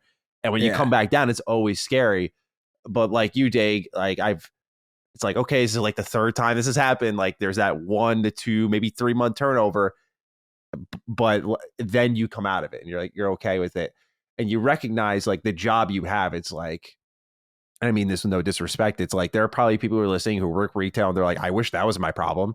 And you think about that and you're like, yeah, like I shouldn't bitch and moan. Like I still get to talk about video games. I do. And I still get to chase my passions. And that's the top down pull out view that just keeps me going, where I'm like, okay, yeah, like, viewership's down and I'd be fine. My problem is I've taken on so much that it's like, it's not like I'm just making ends meet, but like I've got to be strategic because of how many people I've hired. If I wasn't working on a game, I'd feel a lot different about where I'm at. But I hear you, Dag. Like it's good to know that, there's someone else out there who has that moment of turnover where it's like, oh, here we go again. And like you start to get used to like the ups and downs and how your personal trends go. But it sucks to hear you're still going through that. But I'm glad that you found what kind of keeps you afloat. And I can relate to what you said about your wife with my fiance. My fiance, I almost said me fiance. I sound like Mr. Krabs for a moment. She's taught me a lot about being positive too. Because I definitely was like Mr. like the sky is falling right now until she came into my life. Yeah. There's something about that where I don't know if Helene and I are quite the opposite in that we're like the two different sides of a battery, like the negative and the plus, but it's pretty close. Yeah. I mean, I could be a worrier, and she's much more bootstraps, we're going to get through this type of thing. And that's just her nature. But there's something about that just works. But if you have somebody to coach you in that, and maybe the coaching works the other way too. Like maybe it's time to be a realist, type of thing. But really it kind of works in our favor where if we have that energy in our lives and we can just get it from someplace, then you just learn that these things are inevitable. And when it happens, you'll have the tools to deal with it and get through that period of time and maybe even use that time constructively instead of worrying, do something else, work on your own project, whatever it is. So yeah, I appreciate the condolences and everything, but it is what you learn. You get to a certain age, it's maturity. You just realize, okay, this is going to keep happening. This is just the nature of the beast. How can I deal with it? And I finally learned. I wish I learned a lot earlier because I would have saved myself a lot of grief, but you get there somehow. Chris, where are you on this? Yeah, man, this is an interesting thing to think about because I feel like I don't think I'm like a pessimistic person, but I wouldn't consider myself necessarily optimistic either. I have a very much like, yeah, of course, the horrible thing happened. Like, whatever. I guess like it's not the end of the world, but it's not surprising that things aren't amazing. And so like I've just kind of, I don't know, thinking about things that I'm grateful for. I mean, I'm grateful for a ton, but I don't know if I actively think about it. I think I feel it definitely, like the fact that I have the job that I do, that I have the flexible career that I do, my friends and family I'm really grateful for. I have a great family. I have a great group of friends. And so there's that, but there's also this level of like, the issue that I have is that I'm just perpetually dissatisfied. Like I'm always like, oh man, yeah, that was good, but like, man, it could be so much better. Next time I'm going to make this way better. Or like, oh, we could be doing so much better here. It's not that I'm unhappy with where we are. It's just like, man, we could crush it, man. Yeah. We could do it. And I know that that's like, I know that that's just like a road that doesn't have an end, which like bothers me. I'm very aware of it. But at the same time, it's also the reason, it's like the exact attitude that got me to where I am now, where I'm even grateful for all these things in the first place. So it's this strange, not a feedback loop necessarily, but this strange feeling. It's like, well, this attitude has served you so well. Sure. So there's no real incentive to stop, even though you know in your mind that it's like not actually a sustainable model, I guess. So that's been the thing for me, especially just because, like, I mean, Colin and I have bonded through this for many, many years about just like the anxiety issue, where like I wake up stressed like at maximum capacity for stress. Like that's the second I wake up, it's always like, like I missed either. I feel like I missed an alarm or something, or like I'm late for something, or like I gotta do something. And it's just like it starts at peak and then it kind of dwindles throughout the day. And like by the end of the day, I'm feeling great, dude. Like I'm feeling amazing. Like by like 12 a.m., I'm feeling amazing. And that's probably why I would go to bed at like 5 a.m. because I was like, dude, I'm feeling great. Yeah, amen. Why do I want to go to sleep and cut that off only to wake up at peak stress again? Great point. So it like ruined my sleep cycle, but at the same time, it gave me so much time at the end of the day to get so much work done because I felt really good. I felt productive. I felt creative. I had all these ideas. It was like late at night, so no one was awake to distract me or call me or text me or bother me. So I would never get like ripped out of my flow state. So it's like it's a whole hodgepodge of mental bullshit. But at the same time, yeah, I mean, despite that wiring in my brain, I am really thankful about like just where I am and the opportunities that I've had and the things that I've been able to do, even just the little things. Like I remember, dude, in 2012, if I could see, it's gonna sound so dumb, but like I wanted so badly to go to E3, like in like 2012, 2011. It's like this would be so cool, and just to know that I did it at all is awesome. I went once and I was like, this is great, and then I kind of like I was like, that's all I needed. I'm good. This is great. Happy I went. Especially happy I went now that it's gone forever. I know, right? I didn't realize I didn't realize that it was going to be something that like I had to get while it was here before it was gone, but. You know, I think back to that. It's like, dude, 2012 me would be so ecstatic that I even did something that simple, or even just the people that I've met who I grew up watching that I now like know like on a personal level and have become really close with. And I don't know. It's I've got a good life, you know, so I don't know what there really is to complain about. But I will complain. Nonetheless, it's just it's the brain, man. I don't know. Well, I was thinking of this question, Matty, and you know what I would say, and I was glad that you preempted your comments with like let's get away, or at least try to get away from the obvious things, because I don't want to make it seem like I'm not grateful for many situations in my life. I'm in a situation I could frankly have not even imagined in my life, and all sorts of different ways, and the security and all of that brings me in the peace of mind relative to the chaos of my mind. Like Chris was speaking, I can totally understand that feeling of looking. I literally search for things to worry about, where I'm like, why are you not worried? Sometimes I'm always concerned and worried that sometimes I'm like, but why? And then I'll find it. And I'm like, yeah, that's why you're worried. Fucking of course. So, but the thing I came to mind for me outside of the box was, I'm grateful I've been given time specifically, and I don't want to get too, sorrowful or whatever, and I don't want to tempt fate either, but Dagan and I have discussed before on our various shows that I feel like me personally, like I've dodged close death in my family and friend group with some exception way more than is normal. Like I'm definitely riding above the mean. And when I left Boston in 2007 and I graduated and I moved to California, I became very isolated, obviously, geographically from everyone that I knew and everyone that I loved. But we came from a very closely knit, tightly knit family where I kind of had to extract myself and became kind of like the outsider to this group of 20 or 25 people of, my parents and my siblings and their kids and aunts and uncles and so on and so forth, and became a visitor into that world. And I was away from it for 13 years.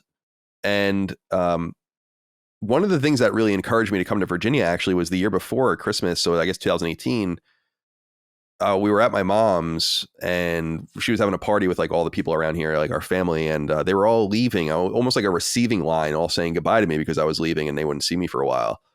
And I got really upset during that specific time, started crying actually. And was like, what am I doing not being around these people? I was having such a good time and just good to see everyone. And I became so obsessive with my career and so obsessed with making money and just keeping my head down, that I erected this entirely different life. Like, it's so funny at the wedding, there are going to be several people there that like no one in my family knows, but that were like some of the closest people possible to me during that era of my life, which is amazing. Mark Ryan and Sin and all these little guys, Eric Castro and all these, like this little group of people.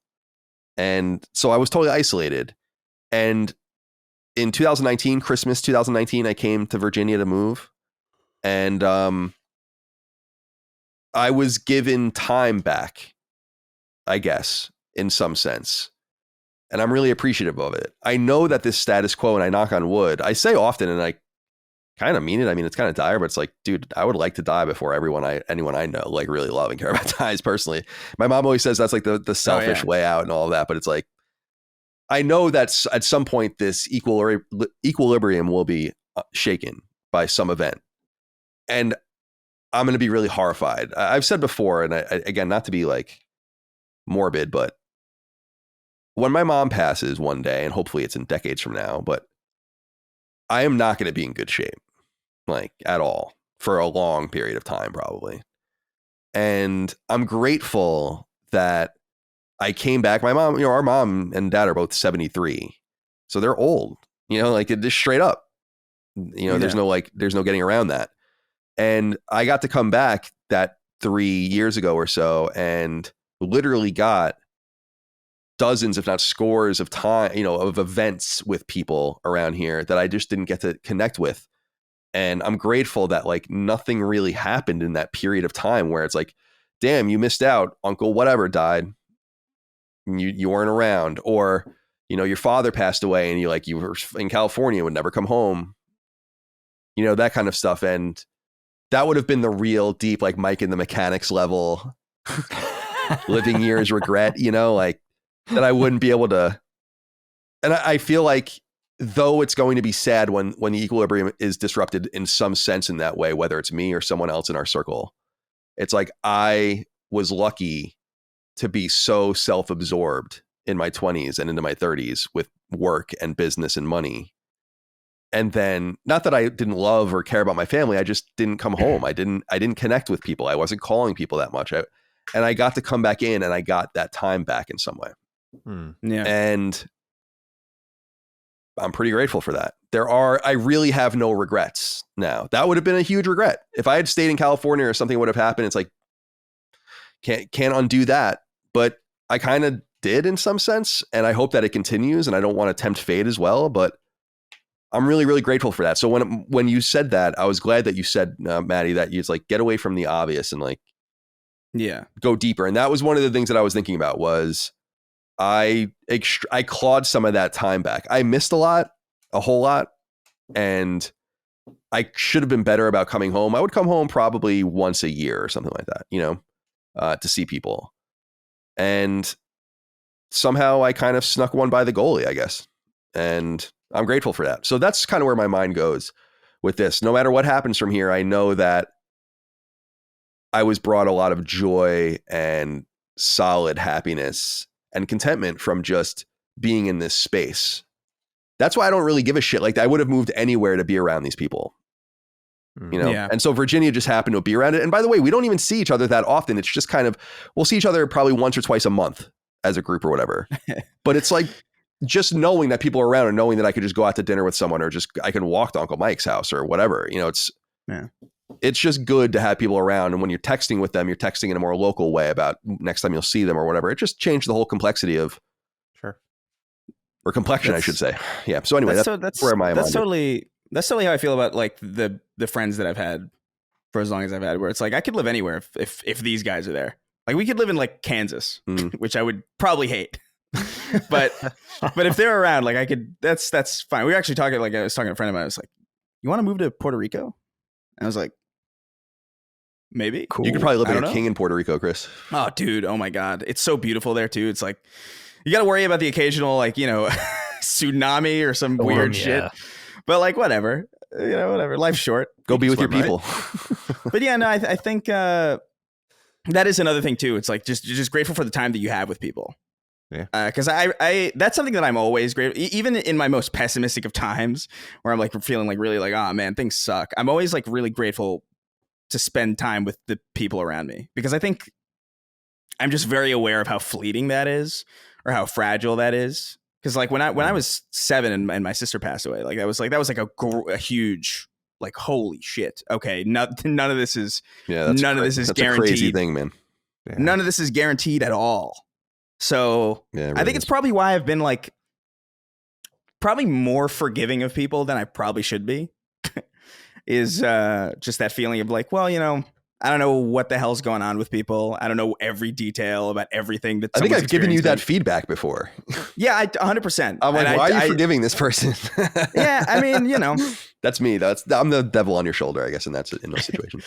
No, it is just like, you know what, whatever's going on, I don't want this, because any interaction with somebody could be the last one. Yeah. And I'm always thinking about that, which is probably fucked up, but like I do think about it. And so like if I can help it, all my interactions, I would like them to end well and not feeling like, oh man, I wish I hadn't said that, or oh, I wish we didn't fight in this way, or sure. That's way, like I'd rather anything else but that. You know what I mean? Because that's a lot. Completely agree. Yeah. Yeah. The people around us are I think where a lot of the gratitude stems from, because you know, I guess I learned in a very elongated way. You know, when I was, you know, I had a very big family growing up originally. Like I had aunts, uncles, cousins, like everyone was coming around, and like our house used to be full of people. And as the holidays pressed on into, you know, my late teens, my 20s, very small. Like it would be my immediate family, which is my brother, my mom, my dad, and then my 2 grandparents. And now they're gone too. So you know, one of my, if you will, regrets, I mean, I don't blame myself fully, but like in my teenage years, I didn't really connect with many people beyond like my cousins. And so it was just like, you know, I just kind of hunker down when people came over, because like I wasn't good conversation. Like I'm a teenager, like I don't know much about what the fuck's going on right now. I'm just here. So yeah, I just hang out in my room. And when I got to the age where I could have those meaningful conversations, I maybe got like 1 or 2 in, and then everyone just like dropped like flies within like a stretch of 2 to 3 years. And it was just like, you felt it slipping right through your fingertips. And so I mimic a lot of what you talk about, Chris, where I too am like often called naive. Or maybe you're not. I'm sorry. I should say I am called naive. I've absolutely been called naive. And yeah, and it's like, I'm definitely a little more forgiving than I should be. But now that I've had that brush with like, you know, especially my cousin Elsie, like, man, wish I had more time to talk with her. Cause like we were just, I think what I know about her and where I am now, I'm like, wow, we were like just eye to eye nowadays. And knowing I just can't have that talk. Right. You know, it's like, now it's like the people who surround me, it's, you don't want to linger in sorrow too much. It's like, okay, so the people that surround me mean the most. And, you know, I have to make that count. And it's why like it rips me up where like I can't be at Colin's wedding, or I couldn't make Jimmy's wedding. You know, these are big life moments. The people I hold closest are going to be there. I want to see Colin have that moment. And so it's like, that's where it's like, all right, like, yeah, obviously I hope there's not a next wedding for Colin. So we'll hit you up next time. Yeah, on the next maybe one. Next one. Like, you know, but I was thinking more like the next big event. Like, sure. I want to be able to, we talked a bit about like LSM events. It's like, I want to be able to travel for those. Like, I want to cherish being able to see you guys, shake the hands of our audience, just lay eyes on them. Like that type of stuff is more precious. And I guess that's part of getting a little bit older. Right. But I definitely resonate with what you say, Chris. All right. That was a good topic, an earnest topic, I think.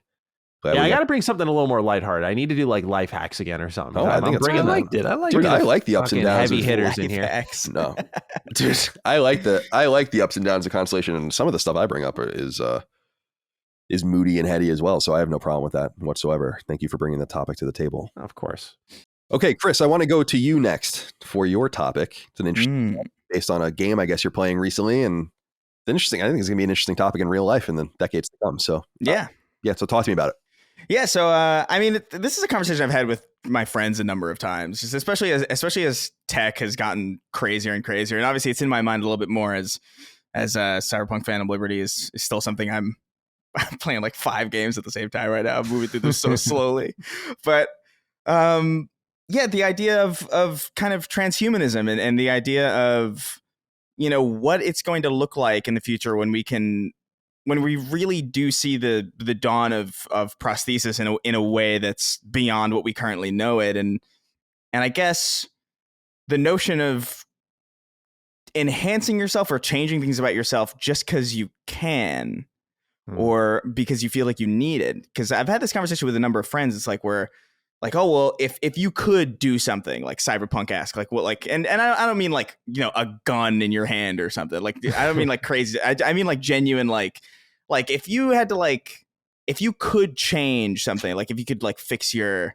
eyes or something, like replace them with like purely robotic, like camera shit.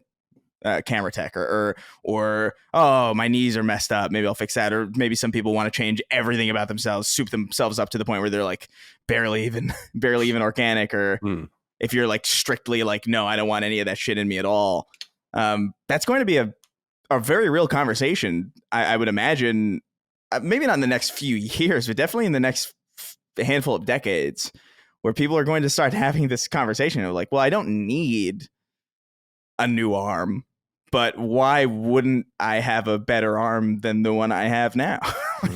Why wouldn't I do that? Yeah. And I just kind of wanted to pick your guys' brains about it. I don't necessarily care who goes first, or my thing, obviously, hands down, if I were to do anything, I'm fixing my eyes.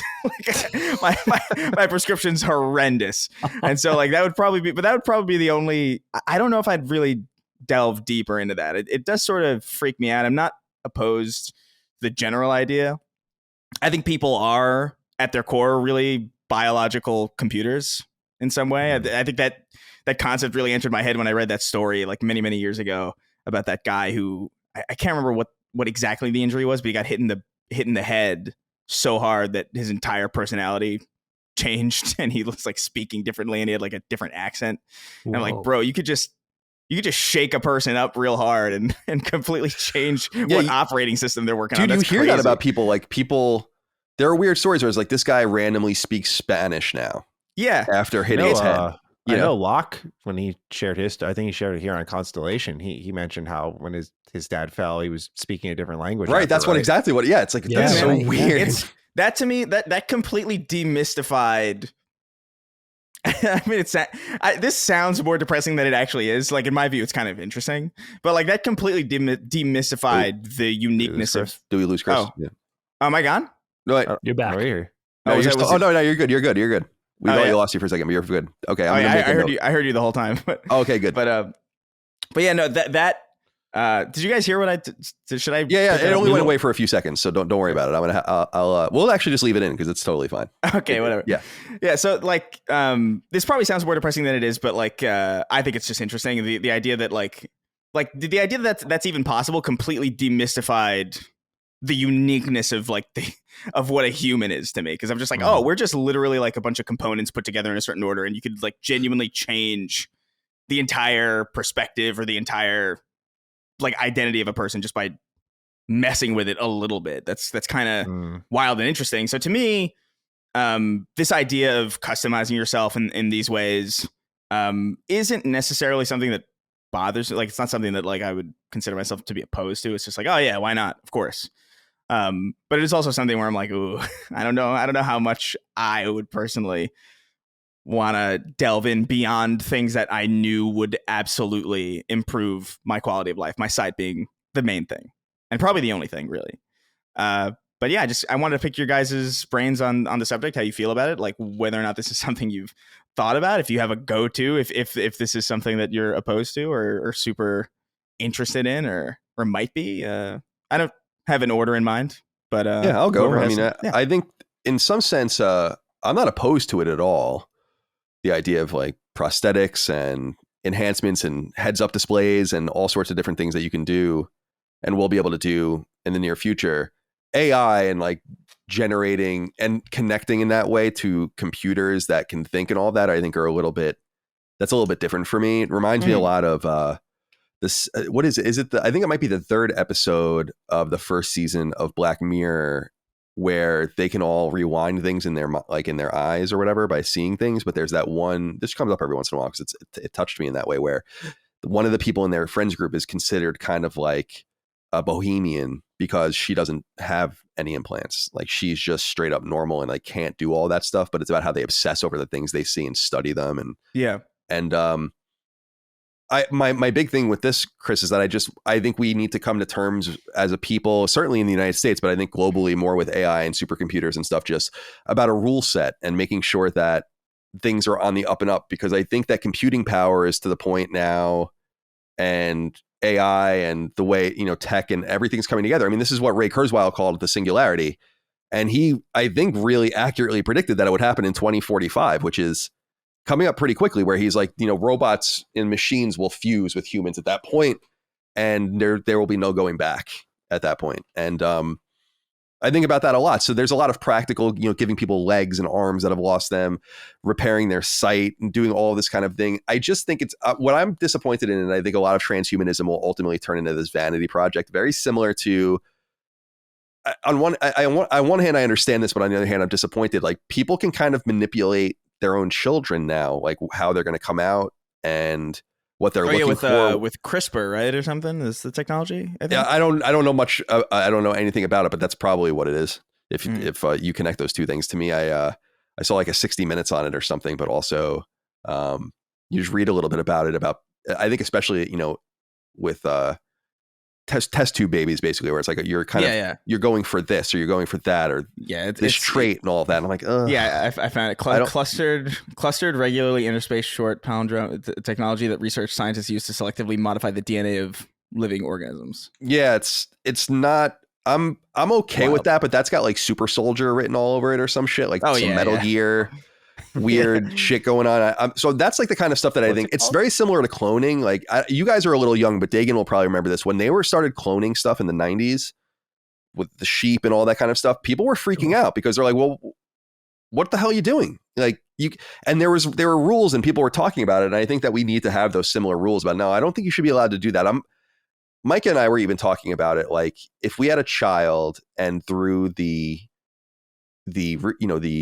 pre-birth research and all the medicine that happens, you find out that kid is going to have some sort of debilitating disease. It's like, do you abort the child or do you go through with it? And I'm like, that's tough, man. Like, I don't know that you're really supposed to know that in some sense, because like otherwise you're kind of screening people, like the perceived. So imagine you have a child with Down syndrome or something. It's like you're perceiving that child can't have a good life.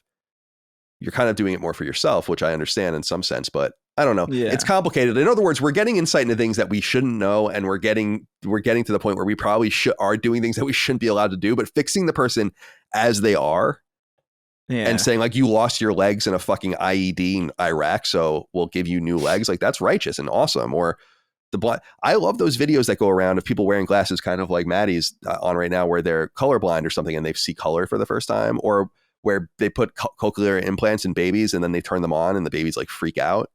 Like that's good shit. And that's kind of the beginning of a prosthesis and a transhumanism that will become more embedded. Like, I imagine in 30, 40 years, like, you'll be able to put a chip in your head to give you a heads up display that you can customize completely. Only you'll see it. It'll have all this information. I mean, it's going to be kind of crazy. And I would like to think that unless I need something, like, I love the idea of messing with someone's brain to stop Alzheimer's from spreading, or I even go as far as to say like making backups of yourself and stuff like that. Like, there's crazy things you can do, but I wonder how far people really want to push it too. And this is what Ray Kurzweil writes about a lot, is like what happens to humanity after that, because there's really just no unwinding it. The humanity is kind of lost at that point. You're kind of at the apex of humanity and going down now, because now you're becoming a greater species. Some suggest that you can only survive by doing these sorts of things anyway before you destroy yourself. But I don't know. So that's kind of where my mind went, Chris, with it. Was I think it's practical. I think there needs to be rules. I think we're going to be scared about what some of the things that are happening are going to be happening. I'll be very interested. There's another Black Mirror episode. I can't remember what it specifically is, but it's about how a person tries to interface with another person's, or at least part of it is about interfacing with another person's brain and how it makes them insane. Because like, they're just not wired the same. Like, you can't, like, one person's brain gets put into the wrong person's body or something, and it's like in fucking insanity. And like that kind of shit is scary and interesting too. I don't know. I was just watching a YouTube video about this hypothetical voyage to Alpha Centauri 4.5 light years away, at 4% the speed of light. That would have taken 100 years.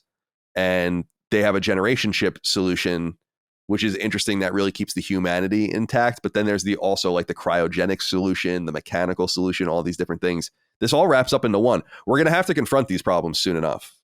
And I'm surprised that more people don't take AI especially seriously. I think once you see it more practically applied, though, people will be a little more scared of it and a little more wary of it. But I think that we're all in. I think it's going to happen. I think about it a lot, go ahead, Matty. Just from both creatively and mostly creatively, because I've always had a fascination with like sci-fi world, and then when you kind of realize we're on that track to it, it really gets my brain thinking of like, well, when we get to that point, what does sci-fi become? Right? I'm like, what is the next version of sci-fi? Yeah, is it flying? Are we going to have flying cars next? But to Chris's question, I think my immediate first thought was like, yes. Like if I could, for example, I mentioned like I had bad carpal tunnel, and I fortunately figured out how to get around it, and it's not a problem at all anymore. But like that's definitely a moment when it was at its peak. I was like, if you just sawed off my arm and gave me like a metal arm now, I just never had to worry about like the nerves in my arms and all this shit. Like you'd be doing me a favor. You would be. Like I would 100% take that. But I don't know, because then Cyberpunk is like a good thought exercise on, okay, how far do you go though? Like, okay, you got a little taste of the chrome. How crazy are you gonna go? Like, well, you can think a little bit faster if you put this chip in, and like, it's gonna be this whole new, like when we get there, it's gonna be this whole new line of enhancements. Like it used to be, the thought exercise back then. Remember the movie Limitless where the guy took like a pill? Yeah, and he was just on another fucking level. Like that used to be where we're at. Like, oh, how's medicine going to do? Now we're like, okay, it's going to be like this arms race for tech to put on and within your body. And I mean, it's a little daunting and terrifying, but I think when you take a more innocent approach to it, and Colin put it perfectly, so I don't need to really reiterate it. You just think of how you can improve those who are really struggling, and those who just don't have the patience to deal with certain shit, or medicine just can't help, or some people just have things wrong with their body. Like you can get around that.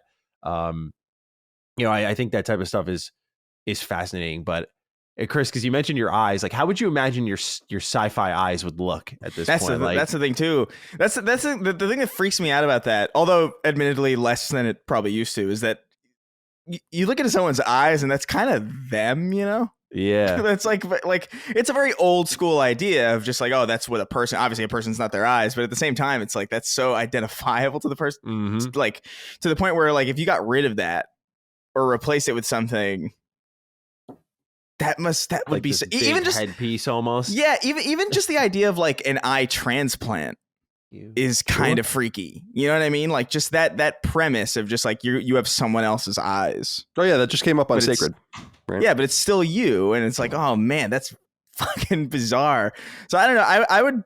I would like to imagine that if I could ever do that, I would try to get them as close to the ones I have now as possible. Like I wouldn't want them to look crazy. I would just want to be like, hey, look, you know what? Get them as close to normal looking eyes as possible. I don't imagine. I assume there would be something that'd be off about it. Yeah, but it's the only thing that I could think of that I would. Yeah, but I had some friends who were like, "Oh yeah, I'd cut my legs off right now and get better legs." Like, and that's now, by the way, that they're saying that. So like, yeah, I can only imagine when this is applicable. I spend more time thinking about, I guess, I think they kind of fall in the same boat eventually, but like, I spend more time thinking about AI because we're already starting to see like moments where we went, oh wait, I didn't know that. Like you're seeing kind of things written out by ChatGPT that you're going, okay, that studio did an apology. Oh, Lord of Ring Golem. Oh yeah, Lord of Ring. Yeah. And look, I'll be honest, it wasn't a great apology. There was a typo in it, but I didn't think it was from AI. I didn't. I was it just sounded European. And what's funny is I'm like, all of these sound the same. So they all doing the same thing, and this is just the first one to get outed. Yeah, it's a good. And then I see things like, I don't know. What I'm trying to emphasize here when I say this is we're in the cute baby phase right now. Oh yeah, AI. Where it's like, oh, look at the cool little things we can do with this shit. Oh, look at this cute little image of Shrek crawling through blood and guts in Vietnam. Isn't this funny? And it's that, like, or there's this YouTube video. It's so funny. It's called I think it's called Starfield Honest Games Conference. Have you guys seen it? Where it's like, oh no, It's Todd and Jeff on stage at Gamescom, and it's from the clip of Todd coming out and just talking a bit about Starfield, and they introduced the live action trailer. It's like a 3-4 minute watch. You guys got to see it, because someone obviously went through like an AI program and got Todd's voice and Jeff's voice down to the slightest like pauses they do. There's little stutters. And he had what's called an honest games conference where he's like, yeah, we're shooting for a 7 out of 10 here. And Jeff's like, yeah, we're probably going to chalk this one up to just a learning experience, and we're going to get excited for your next game. Like this very transparent conversation about what happened with Starfield, but it's coming from their voices, and it's hilarious. But you realize like we're already getting there, and like it's good in humor. But when you start to recognize like how this could be misused, like, oh yeah, I don't know, some dystopian thought in my head's like, you send this to a country and like you have, it's like Biden saying he's going to launch some nukes, and like Russia catches wind. They're like, well, hold on. Like it could just cause turmoil if you think about it. If it's like, if it's already getting that good. Yeah. I know it's an extreme, unlikely example, but my point being is that's where my head lies, is AI. And then when you start to mix those two, like what is let's say I got a new arm. Like what if it's a defect? What happens? Like, you know, am I like taking a piss and I squeeze too hard? It's like, well, fuck, that's it, right? Like, there it goes. Yeah, that's a mistake you can't walk back. Oof. So I just wonder about those types of things when you make those changes. I'm full of wild examples today. I apologize. No, it's good. It's a wild topic, I think. What about you, Dagan? Have you thought about this at all, or? Yeah, man, I think about this. I've been thinking about this for years, because I haven't played Cyberpunk yet, but I'm a big fan of the genre, right? And I go back to my introduction to Cyberpunk was probably godfather of Cyberpunk's novel, Neuromancer, William Gibson's Neuromancer. And I think it came out in 84, but I didn't read it. Friends showed it to me in 92. So it was the year I graduated high school. And that was kind of a heady time for sci-fi or cyberpunk, because I remember like the next year, I think 93, all my D&D nerd friends discovered Shadowrun. So they were playing Shadowrun, like the tabletop Shadowrun. And then we had Akira was already out, the Ghost in the Shell manga. The Matrix wasn't that far off. And of course we had Blade Runner. That was like the visual Bible. But I was always fascinated. And in William Gibson's world, I think in Neuromancer and the whole trilogy, like his whole trilogy of that sprawl novel trilogy, it took a really interesting, like the whole implant thing, the whole upgrade thing took a really interesting arc in those novels, because I think in the beginning, if I remember correctly, the street gangs had these sort of conventional organic upgrades. Like they would have like shark teeth implanted, or retractable panther claws, or cat eyes. So it took this nature of, yeah, of course, for appearance, also for fighting. But there was also this really cool thing where those creatures, those animals in this far-flung universe, they were rare. So it was also like to have these things was like a status symbol, right? So it was like you have a weapon, but you also have this like diamond-studded Rolex because you have these shark teeth, you have this alligator skin, whatever it is. And then I remember as the novels go on, those sort of old school upgrades become passé. And now like the cybernetic and technologically advanced upgrading and implanting becomes feasible. So now everybody's got like the R2-D2 thing where they could hack into computers for cyber theft with their fingertips and stuff. So it was like a really cool, I've been thinking about this for years, because William Gibson really set the tone, you know, with all that kind of stuff. And I just love the way that seemed like such a far-flung future in 92, 93. And now we're talking about like, oh shit, we're in the offing. Like this is we're not that far from happening. And then you kind of pool that with the whole thing that's happening, I guess, in cosmetic surgery and what we've been doing with Botox over the last few decades and all that kind of thing. I think the first thing I thought about when you sent this topic, this is so Dagan, but it's like kind of an extension of it's a much bigger example of my philosophy with tattoos. It's like, maybe I just stay implant free. Like I become the one all organic freak novelty guy that has nothing, you know, I'm like the novelty, one dude, man. That's like still, but that's too boring. That's too boring. I immediately thought of the gun arm, but then Chris called time out on that, but maybe we do the gun arm and we just slowly introduce it. Like we don't have the mega buster where we're deadly. Maybe I just shoot tennis balls. Well, you could. I call timeout because obviously we would all choose to have weapons in our arm. You know what I mean? Like why would you not have a switchblade in your arm? You know what I mean? Like, of course, it's irresistible. Yeah, Mega Man. Yeah, of course. Yeah, the Mega Buster. You know, maybe we just shoot paintballs though. We just keep it. You know, let's just keep it safe for now. It's more of a nuisance than a deadly. You know what I think would be cool though? Like I would think, and this is like if you look at this face. And you think of like the capabilities in 2023 of Botox or whatever else they're doing right now, it's going to take some time. But let's say I want to look like a young Jude Law. I just want to be dashing and handsome. And I just want to, and you know what? At 49 years old, what am I using that for? I'm married. Like I'm not really going to be able to use it, but just be able to carry yourself with that level of confidence. Like no matter what I put on, no matter what I look like, I'm always going to look like the most handsome guy in the room. Right? That would be pretty. That would be pretty cool just for like quality of life. Yeah, don't sell yourself short, my friend. Don't sell yourself short. Yeah, I don't know, man. I think there's also a part of this conversation to like analyze like where we are with this stuff already. I mean, like there's a lot of people who argue that just the fact that our phones do so much of what they do in the first place already kind of makes us halfway cyborgs in the first place. And it's true. And even just little thing like I mean, I would argue glasses are that too. You know what I mean? This is, it's not necessarily a computer, but I mean, it's an apparatus. That's I was thinking about that, Chris. I was thinking about that with like, just like peg legs, or hooks. Yeah. Like that was kind of the beginning of it. That's like the quaint beginning. Yeah. It's a very, really, it's a very long standing idea. Probably dating even before that. Probably, I would imagine. I would imagine that just basically, like, I would imagine that the base idea of like what is a human, like what makes a whole human. Like if there, at any point in previous, even probably unrecorded history, if there was ever like somebody with missing a leg, they probably found some way to at least crudely mimic the existence of that leg in some way. Like even before, proper prosthetics like we have now, or just bifocals, the invention of bifocals and all these things. It's like, it's interesting where we're at already with this stuff, and that we're aware that we're on the precipice of something that's a lot deeper and a lot more fantastical. And like Matty said, like where the hell does sci-fi go from here? Seriously. It is crazy. Because realistically, we are in sci-fi times right now. Like realistically, we're acclimated to it, and it's like our present, so we don't think about it this way. But if you showed any of the shit going on right now to somebody in the 90s or something, they would lose their fucking minds.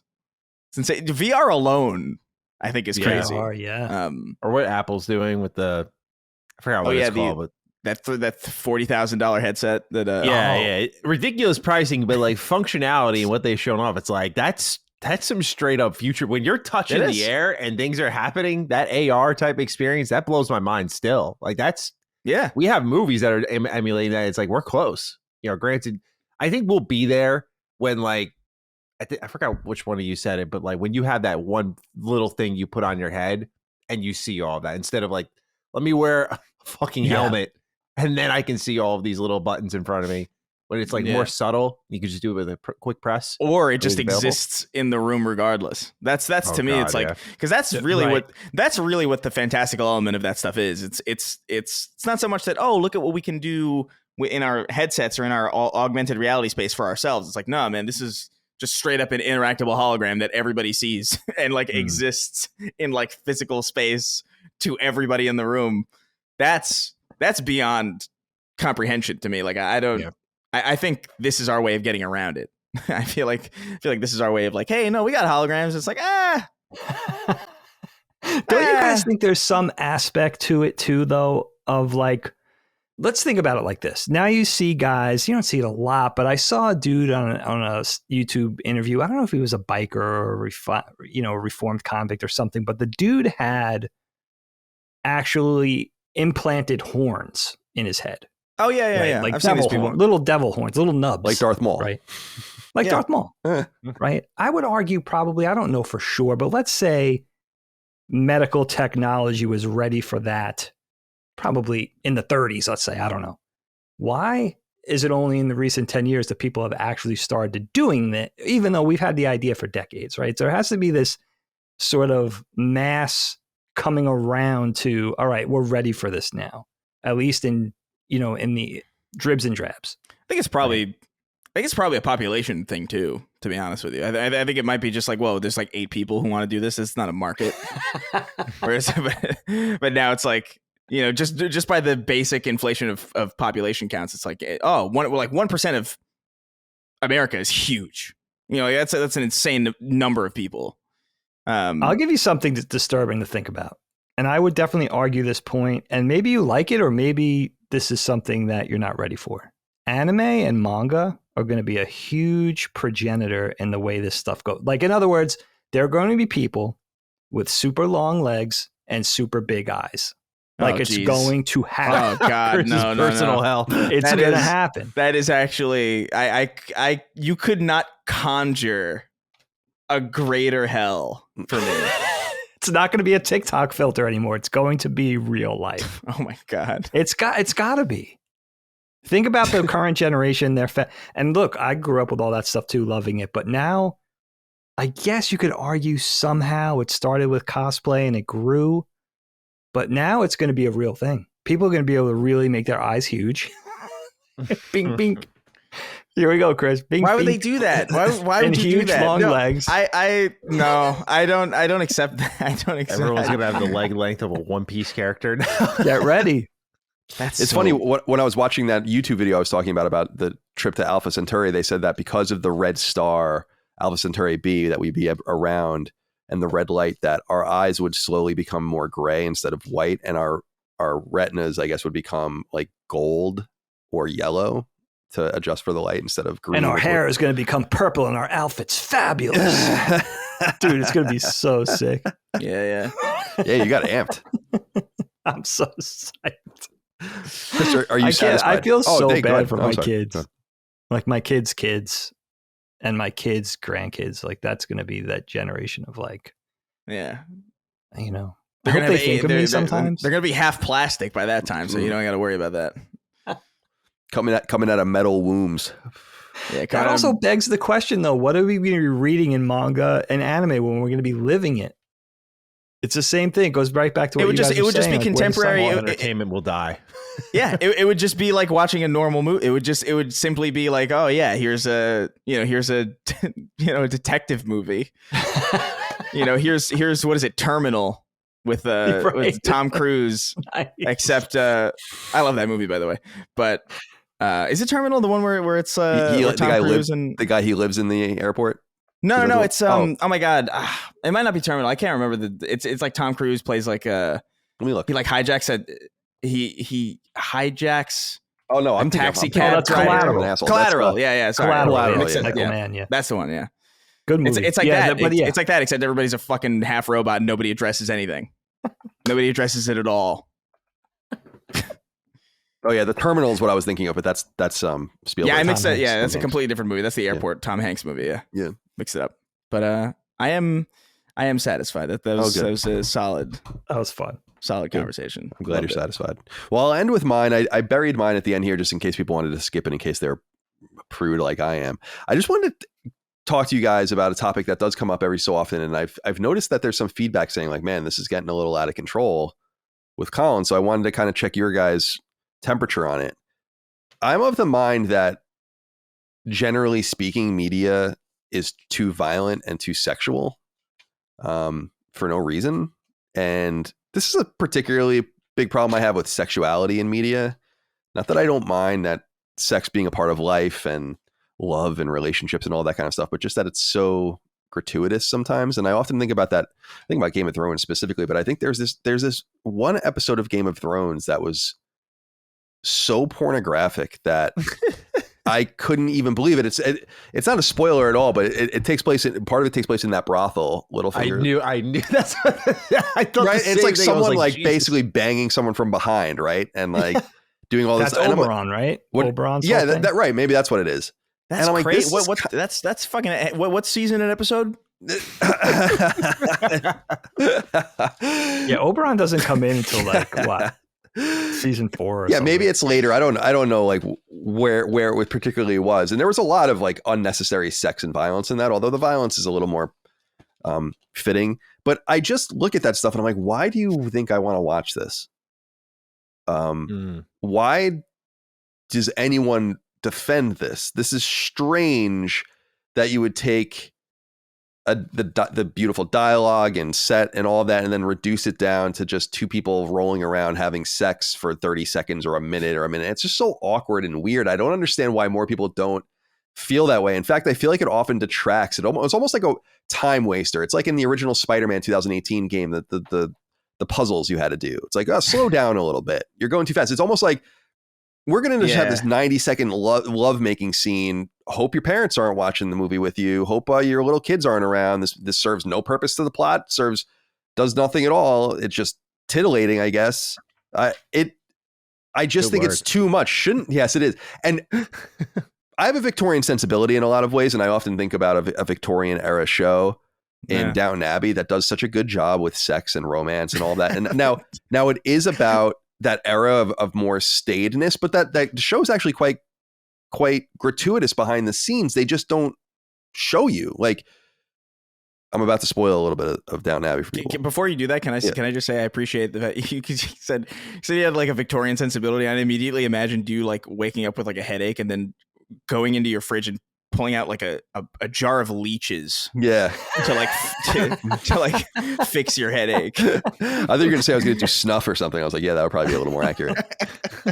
But it's like there's a scene where Mary has sex with this guy who's visiting their house. She's not married, so it's obviously a big scandal.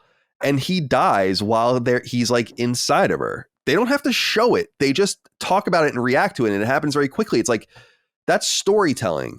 I don't need to see all of the graphic detail. And later on, Mary has like an affair with a dude in a hotel. And again, they don't show any of it. It's just implied. And they show just a little. And I understand it fits more with the Victorian sensibility, but I'm like, this is good because like, let's keep the storytelling going. We get it. This is like the most private thing that people can relate to. I'm not trying to watch porn, and I don't need to see this. Violence, I have a less of a problem with. I just think violence with intent is always awesome. So like Hotline Miami was a great example of that, where it was like, yeah, this is mega violent. Or a game like Doom, or even a show like Game of Thrones, that's like, this is the raw reality of it, or Saving Private Ryan. But I think that there's a lot of violence for violence sake too, which I think is kind of unnecessary as well, as everything revolves even in gaming around killing something, because like we have no new ideas. So a lot of people in the not in the industry, no one gives a shit what I say in the industry. A lot of people in our audience are kind of being like, this is getting a little out of control. Like you're kind of getting like you're prude in some way. And I wanted to just touch base with you guys. Am I on base or not with this?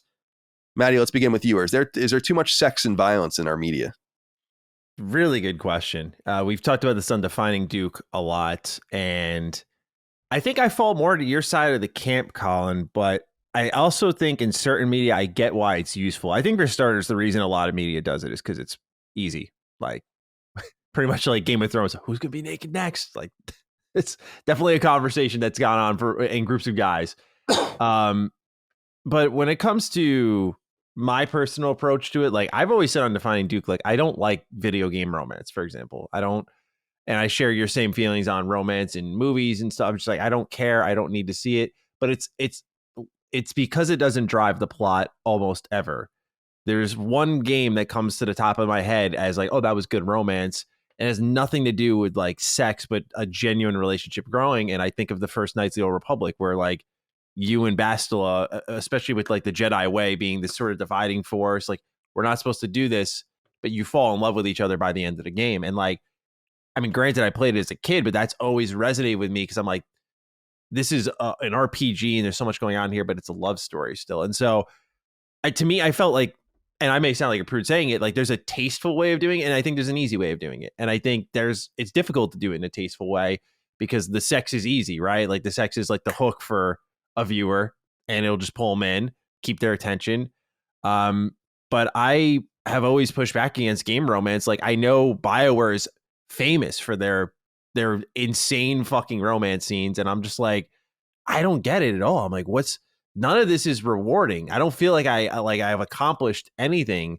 And it's why I like how, for example, Starfield handles things. So I'm with you that I think it can get a little too much, a little too pointless. But I think they're like Game of Thrones is one I tolerate because I'm with you. Like I remember that scene, Littlefinger's brothel. You're like why that much and why so hard? Like why so?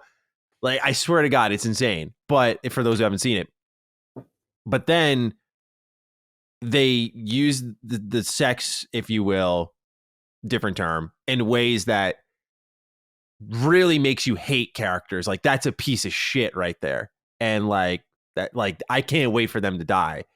And so I can see how they use it to kind of darken the world. Like there's really no rules here. There's no laws here. This shit's just happening.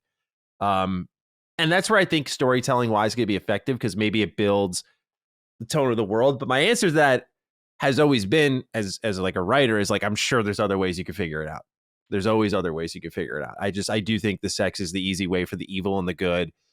It gets people talking, of course, and all that shit. So I'm pretty much with you, Colin. I do think that it's kind of just a trope now and easy to stitch in and generates interest in traffic, the kind of sexualization of people. So that's where I stand on it. But maybe I'm a prude as well. Well, perhaps it's possible. I just think we've come a long way. I mean, this will be not something you guys even remember, but Dagan will remember this when it was like Jimmy Smits showed his ass on NYPD Blue. Yes.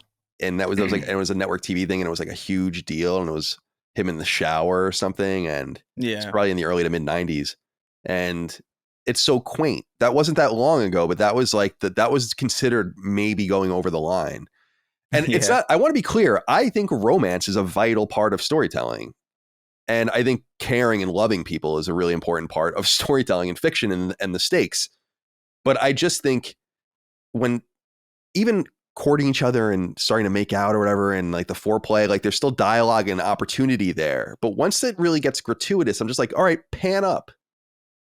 And we can use our imaginations and return when they're, it's like Mad Men did this all the time, actually. When you see them afterwards. Great example. And they would be smoking cigarettes and stuff. And it's like, we get, sometimes they wouldn't even show them getting together. You would only see them getting out of bed after it was done. I'm like, this is brilliant. Like it tells you the entire story. They left the restaurant together. They probably had got a few drinks. They fucked in this hotel and then they got together. Now we're getting back to the more important stuff. And so, but it didn't feel prude or like they were pulling punches. They did it really nicely. They showed and they didn't tell, but it also felt like they weren't holding back on what they were saying, right? They weren't like censoring it. They were a perfect example of that. Great example. Yeah. So that's just it is a good example of just, because I really do wonder, because Matty, you said it draws attention and that's probably true, but I wonder like who's into this? Like you're in an IMAX theater watching Wolf of Wall Street or something, right? And then you're seeing this insanity in the front of everyone. And it's like, I don't know. I'm like, it's awkward. I don't know. Chris, what do you think? Yeah, I don't know. I think I have so many thoughts about this. I think, first of all, I haven't seen Game of Thrones and I probably never will. Because no, dude, you got to watch it. No, why? It ends really good. Like, why would I watch it if it ends horribly? Like, I can't. Still worth it. 6 really good seasons. Still worth it. Yeah, but it doesn't. It's not going to end. It's just going to be. It's yeah, I understand that. You know what I mean? It's just like I'll be blue balled for the rest of my life on this show. Like, so you're volunteering for it. Yeah, I get you. Yeah, I get you. But I don't know. I think our relationship generally as a I don't know necessarily of a country, but it's like definitely as a society with like violence and sex is confusing to me because it's. I remember being in school and they would show us. They showed us people like they wheeled in a TV to show us people jumping out of the World Trade Center. You know what I mean? It'd be like, hey, kids, look at this. Watch this. And we're going to do this every year for a couple of years, by the way. But if you showed like 2 people having sex in like a health class or something, you'd get like 1 million letters. Probably from parents, which is like not even necessarily saying that's right or wrong. It's just like, it's weird that we're so much more accepting of gratuitous violence than we are of sex when only one of those is really integral to what the human experience is. And so to me, I've always, I feel a little awkward watching like a sex scene or whatever. Especially if like my parents are in the room, but it's never really, it doesn't really last that long. And it's always kind of this fleeting moment. It's like, why do I feel awkward about this at all? Like I really shouldn't. It's weird that I do, I think. And that to me is like kind of like a bigger issue for me, where it's like, why is this so embarrassing when it's just like a universal thing that everybody like? It's weird. It's weird to me that's like that. These are the two things that are compared, especially when you consider how, I don't know, man, violence is like, I love gratuitous violence, man, especially in video games like Doom Eternal, just the wackiness of it. Like I love, Sam Raimi and the Evil Dead, that just the insane and Quentin Tarantino is obviously like the king of that stuff, because it's like, it's bloody and messy and actiony, but it's also so wacky. Like I think about that scene in Django Unchained where he shoots that woman from the top of the stairs and she goes flying back like a, like a car. I love that shit.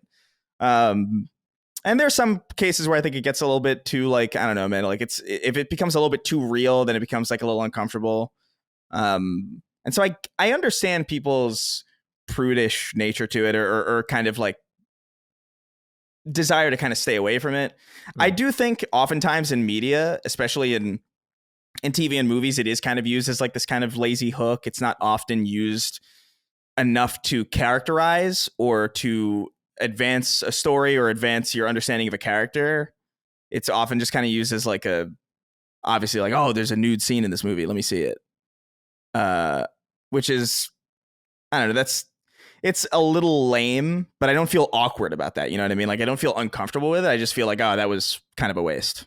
There's like really nothing to that at all from a writing perspective or from like a story or narrative perspective. But at the same time, that's not always the case. Like you mentioned in Game of Thrones, there are apparently there are some scenes that like inform like how the audience is supposed to feel about a character, like how they treat people or and I think that could work. I do think sometimes maybe you don't have to spend like 8 minutes on it. Right. That's right. Just like you don't have to spend 8 minutes stabbing a dude in a movie. Like, I mean, that'd be insane. But I don't know. I do think maybe instead of that being the problem, I do think the problem is our relationship with these things. And like, why are we so comfortable watching real world violence, by the way? That's like on the news, dude. Like I saw some shit on the news recently, like on just like the fucking news, that I was like, I can't believe they're showing this. But sexualized stuff is like still very taboo. And I think that's interesting, because I think one is clearly far worse in its objective or as far as its real world application, so I still try to shield myself from like when videos get shared online about like shit happening around the world. Like my friends are always like say like they've seen this gory stuff before, and I'm like, I avoid that shit like the plague. It's like I don't need to see that. Like that's the thing. I like there is a degree of like social media, I think, lowering the threshold so much that people like, there were certain times where I think I talked about this once on this show where I would get caught into like a little fight video loop. But me and Colin shared this, just love watching a good fist fight on Twitter. Me too. Love it. Yeah. And then all of a sudden it turned into like stabbings, shootings. Like it just fucking went up. And I'm like, this is being, it's not like low engagement, like high engagement content there. And I'm like, now with Twitter making money, like people make their livings by sharing videos of people dying. And that's where like I'm very sensitive to that. It's like I don't need to see that. Twitter is live leak now in a lot of ways. Like it's really insane. Like I've seen so much insane. Even just before the most modern, the more recent like geopolitical conflict was going on. Even before all this stuff, I was just seeing insane shit. Like people like getting hit by trains and shit. It's like, why does this have 200,000 retweets? Yeah, what the fuck is going on? It's wild. Matty, it's true. Like fight videos are basically just part of the Venn diagram of I like public freak out and insanity videos, like things happening in places where it shouldn't be happening. So that will be fights, but I also love just straight up chicanery, in these situations. So I'll take all of that. I did say on Sacred, I think a week or two ago, it might've been Sacred. It was on some show where I don't encourage people to fucking go to Live Leak or whatever and watch things. I've seen a lot of things like out of curiosity, I guess. Yeah. Going all the way back to like Daniel Pearl's beheading, which was like 20 years ago, right? In the Middle East. That's right. Yeah, I remember that. But which was like this horrible situation. Yeah. But I feel like for like what's going on in the Middle East right now, I'm like, you should, not you guys, I'm just using the royal you, like you might want to consider going out there and watching a few of these videos. Why? So you can be reminded that this is actually happening. This is real. Like the violence being perpetrated is real, and people's retaliations are also violent, and that's also real, and you should observe it so you know what it is. Never in some way like the real world violence, I think like we compartmentalize and pretend it's not happening. It's like, I think that would inform a lot of people. It's very similar to how I with social issues, I've always been fascinated by the one social issue that has been very sticky and perhaps even growing in some sense is the pro-life movement in the age of technology. And a lot of people argue that whether or not you believe in it, I'm pro-choice personally. I'm just bringing it up because the reality is that it was technology. It was people seeing aborted babies and like the violence of abortion and the process of abortion, all that was like actually the reason, like people being able to see it. It was no longer hypothetical. It's like, no, this is what it is. These are the calipers and this is the fucking vacuum tube and this is the pill and this is the thing. So own it. If you still support it after that, then that's cool. But like, this is what it is. And so I think that about real life violence in some way too. When you see like a violent shooting in the street, it's like, no, these are the gun policies. These are the people you elected. This is the police force. This is the crime you allow. Open your eyes. So now but you have to balance that. You don't want to, again, you want fucking violent stuff up the wazoo, go to Live Leak, you know? And you'll see it like straight up, and you'll wish you didn't see it, but don't close your eyes completely. I would say squint at least a little bit, like watching a horror movie as a child. Dig, do you have anything you want to add to this conversation? Yeah, man, please. I mean, I think about this. Well, I mean, let's put it this way. My stances are firmly planted in this, and because I steep myself in movies, you know, like I'm a huge film buff. I mean, dating back to my early 20s, beyond just like going to the movie theater with my friends and seeing like the latest popcorn movies, like I've really like watching films, and filmmaking is one of my great hobbies, you know? And I think partially centering around this argument and being fascinated with this type of thing, like I have watched complete bodies of works from filmmakers that I maybe otherwise wouldn't have seen just from curiosity, you know? Like Von Trier and David Lynch and Russ Meyer and you name it, Cronenberg, Argento, all the great horror film directors, Peckinpah, Kubrick, like, you know, and there's something, it is a matter of taste. I think that's one thing that's really important to keep in mind. And I kind of, like you, Kyle, I'm of that same mind of, you know, show, don't tell, and all those rules that I guess were set in motion by and embodied by classic literature, like the great works of fiction, carried over into visual storytelling, right?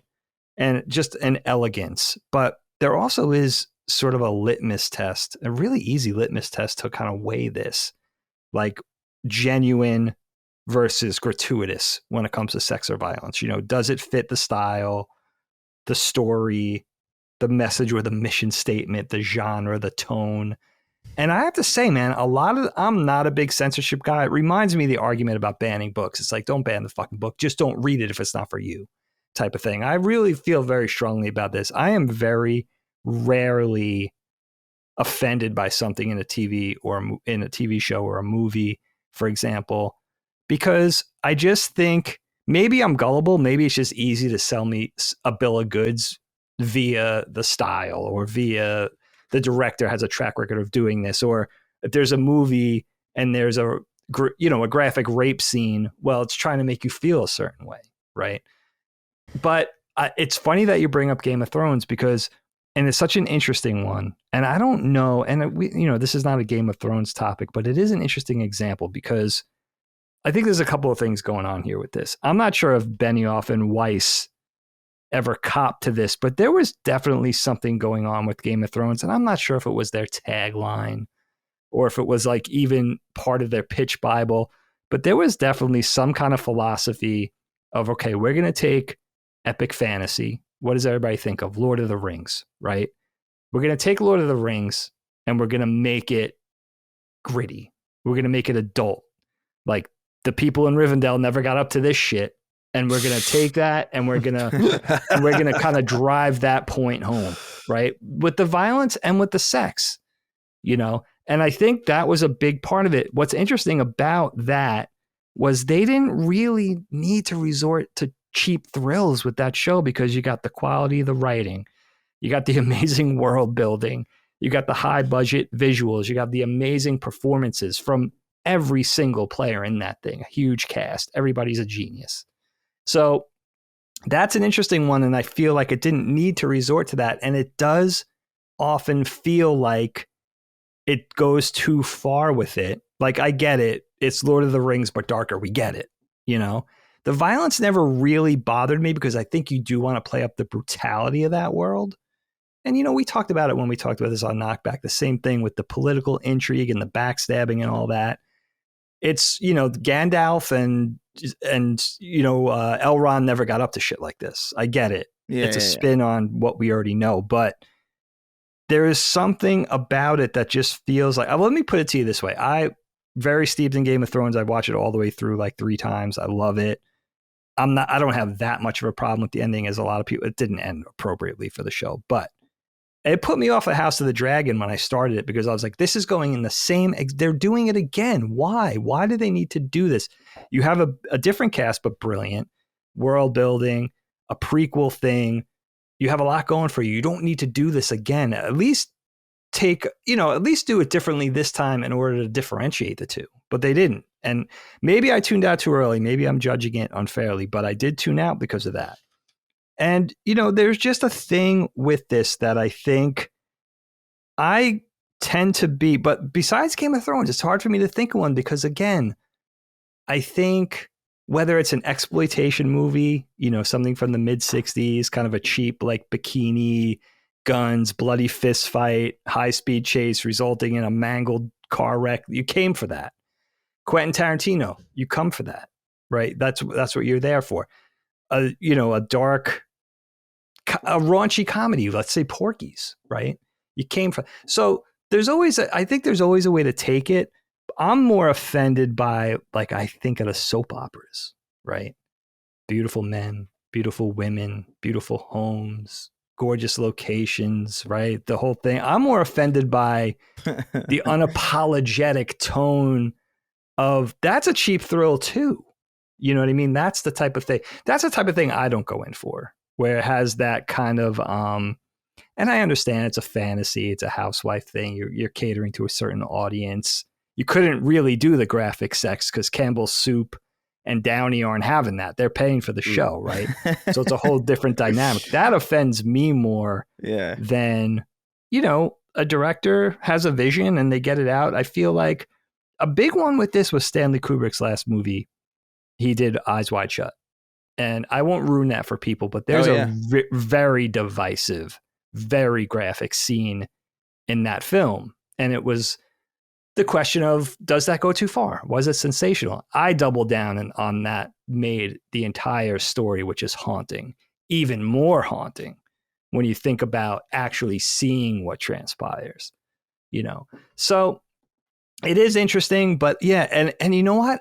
The funny thing about my argument is that I really don't go in for the sex and violence. Like, if anything, I feel like oftentimes it'll get in the way for me. Like, I'm coming for the dialogue, like Chris was saying, the Tarantino-esque dialogue, the dramatic performance, the tension, a beautiful piece of cinematography, a shot, awesome action scene, like a set piece action scene. I feel like the sex scenes, for instance, get in the way of that. You know, it's like, I want to see more of this. I want to see more of, like, the director's imprint or a great piece of writing. That's why I get offended, because I'm there for the craft. I want to see that the badass making, you know, of the making of this thing. And I feel like the sex is just like a cheap ploy, maybe, to get more eyeballs. But, you know, basically, I think as long as it doesn't feel artificial, like it's there just to get people, you know, fannies in the seats, then I'm totally fine with it. Yeah, fair enough. I'm glad to get all of your guys' feedback. I think it's funny, and we were just playing the Halo games recently, Dagan and I, for Knockback, and those games have violence per se, but not really, where it's violent acts, but it's not gory. And that's kind of the sweet pocket for me. Is like Battlestar Galactica was similar to that, with like a lot of what was going on with the humans and the Cylons. And I think there, as opposed to just the gratuitousness, unless it really adds heft to what you're trying to make me feel. I think Spec Ops: The Line, for instance, like the violence in that game is meaningful. Like it needs to be that violent. And so I just want it to be used as a tool. Same thing with sex, but the titillation that comes with watching like a sex scene is not something that I'm going into film for or anything for, really, except for if you're watching porn. That's why I'm just so confounded by it. It's really similar. It's like, well, this is what happened. And it's like, yeah, so like he went to work for 8 hours and sat at a desk. Are we just going to watch like 2 hours of that as well? Like him just shuffling papers around just because it happened? Right. Or can we like aim at the things that are most relevant? So I wanted to just get you guys' take on that in this easy and breezy episode of Constellation. Let's wrap it up though and say goodbye to everyone. It's a good cast today. I appreciate you guys getting together with me. Matty, goodbye to you. Thanks for taking the time to talk to us. Be well. Be well to you. Be well to everyone. I hope everyone enjoy. When is this going live? This will pre-Halloween. Yeah, pre-Halloween. Yep. All right. Don't go out there and get traumatized like I did. You know? Yeah. Enjoy your trick or treating. Don't let your dads play any scary music or anything like that. Have fun. Get some candy. Fair enough. Chris, thanks for joining us today. Have a good rest of your day. You too, man. Yeah, everybody have a good Halloween. Make sure you check your candy carefully. Make sure no one snuck in a gun into your Milky Way or anything. Yeah, you know? Was that actually a thing with the razor blades and the apples? Remember that? Like, yeah, I do remember that. Apples, like these psychopath houses. By the way, I'm surprised this didn't come up earlier. These psychopath houses that show up with a bowl of apples when you're knocking for candy. Bro, that shit happened way too often. I remember I got one that had a slit in it. I'm like, is the rumor true? Did they actually put a razor blade in here? Did you test it? No, I didn't want to cut my mouth open. No, but you could have like brought it home and dissected it. You know what I mean? I don't know what happened. That's what I would have been so curious. It's like there's an apple with a slit in it. I have to know. I've got it. Like that would have.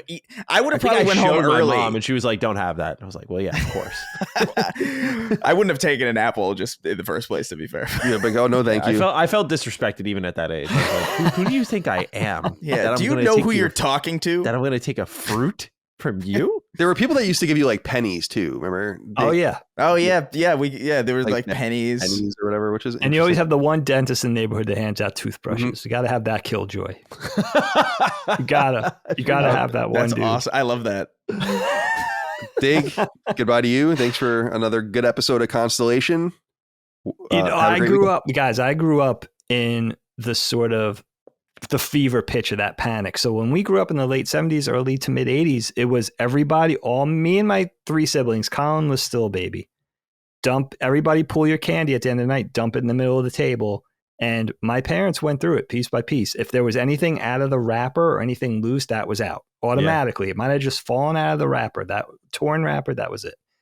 And, because it wasn't just the razor blade. It was like putting Tylenol, prescription drugs. And isn't the thing that like no one was doing this? Like this is like totally out of control. Nobody ever did it. Yeah, like it's the same thing with, and I know that people do lace drugs on rare occasion, but it's like my argument against this when I was a kid, don't buy weed from that guy. You don't know if he laced it or whatever. I'm like, why would he lace it? What is going on here? Like, why would they do it? Yeah. Why are you lacing? Why would people do this and bring heat on themselves? Maybe it's something happened in like 1972 once. I feel like Stephen King wrote about it in like a pulp novel early in his career. And then that just bled over into everything. Yeah, I really doubt that there were many razor blades. I feel like there were probably more razor blades in candy after they talked about how many razor blades there were. You know what I mean? Because then people were like, "Whoa, people!" Yeah, exactly. I feel like it's like, "Whoa, people are doing that? That's crazy. We should do that." Like, right. I'm sure that happened. Absolutely positive. That's a good point. All right, my friends, thanks for gathering. Appreciate you guys. Thank you all out there for your love, kindness, and support of all things Last Stand Media and Constellation and all of our other shows. You know the drill. Patreon.com/laststandmedia for early ad free access. Laststandmedia.store for merch. We'll see you next time for more. Until then, goodbye. Peace. Constellation is a product of Last Stand Media and Colin's Last Stand LLC and is proudly recorded in the USA. The show was conceived by and is directed and hosted by me, Colin Moriarty. My co-host is my brother, Dagan Moriarty. The show is produced by Last Stand's executive producer Dustin Furman and is edited by associate producer Ben Smith. All Last Stand theme music is by Ramon Narvaez, and all of our graphics and logos are by Dagan Moriarty.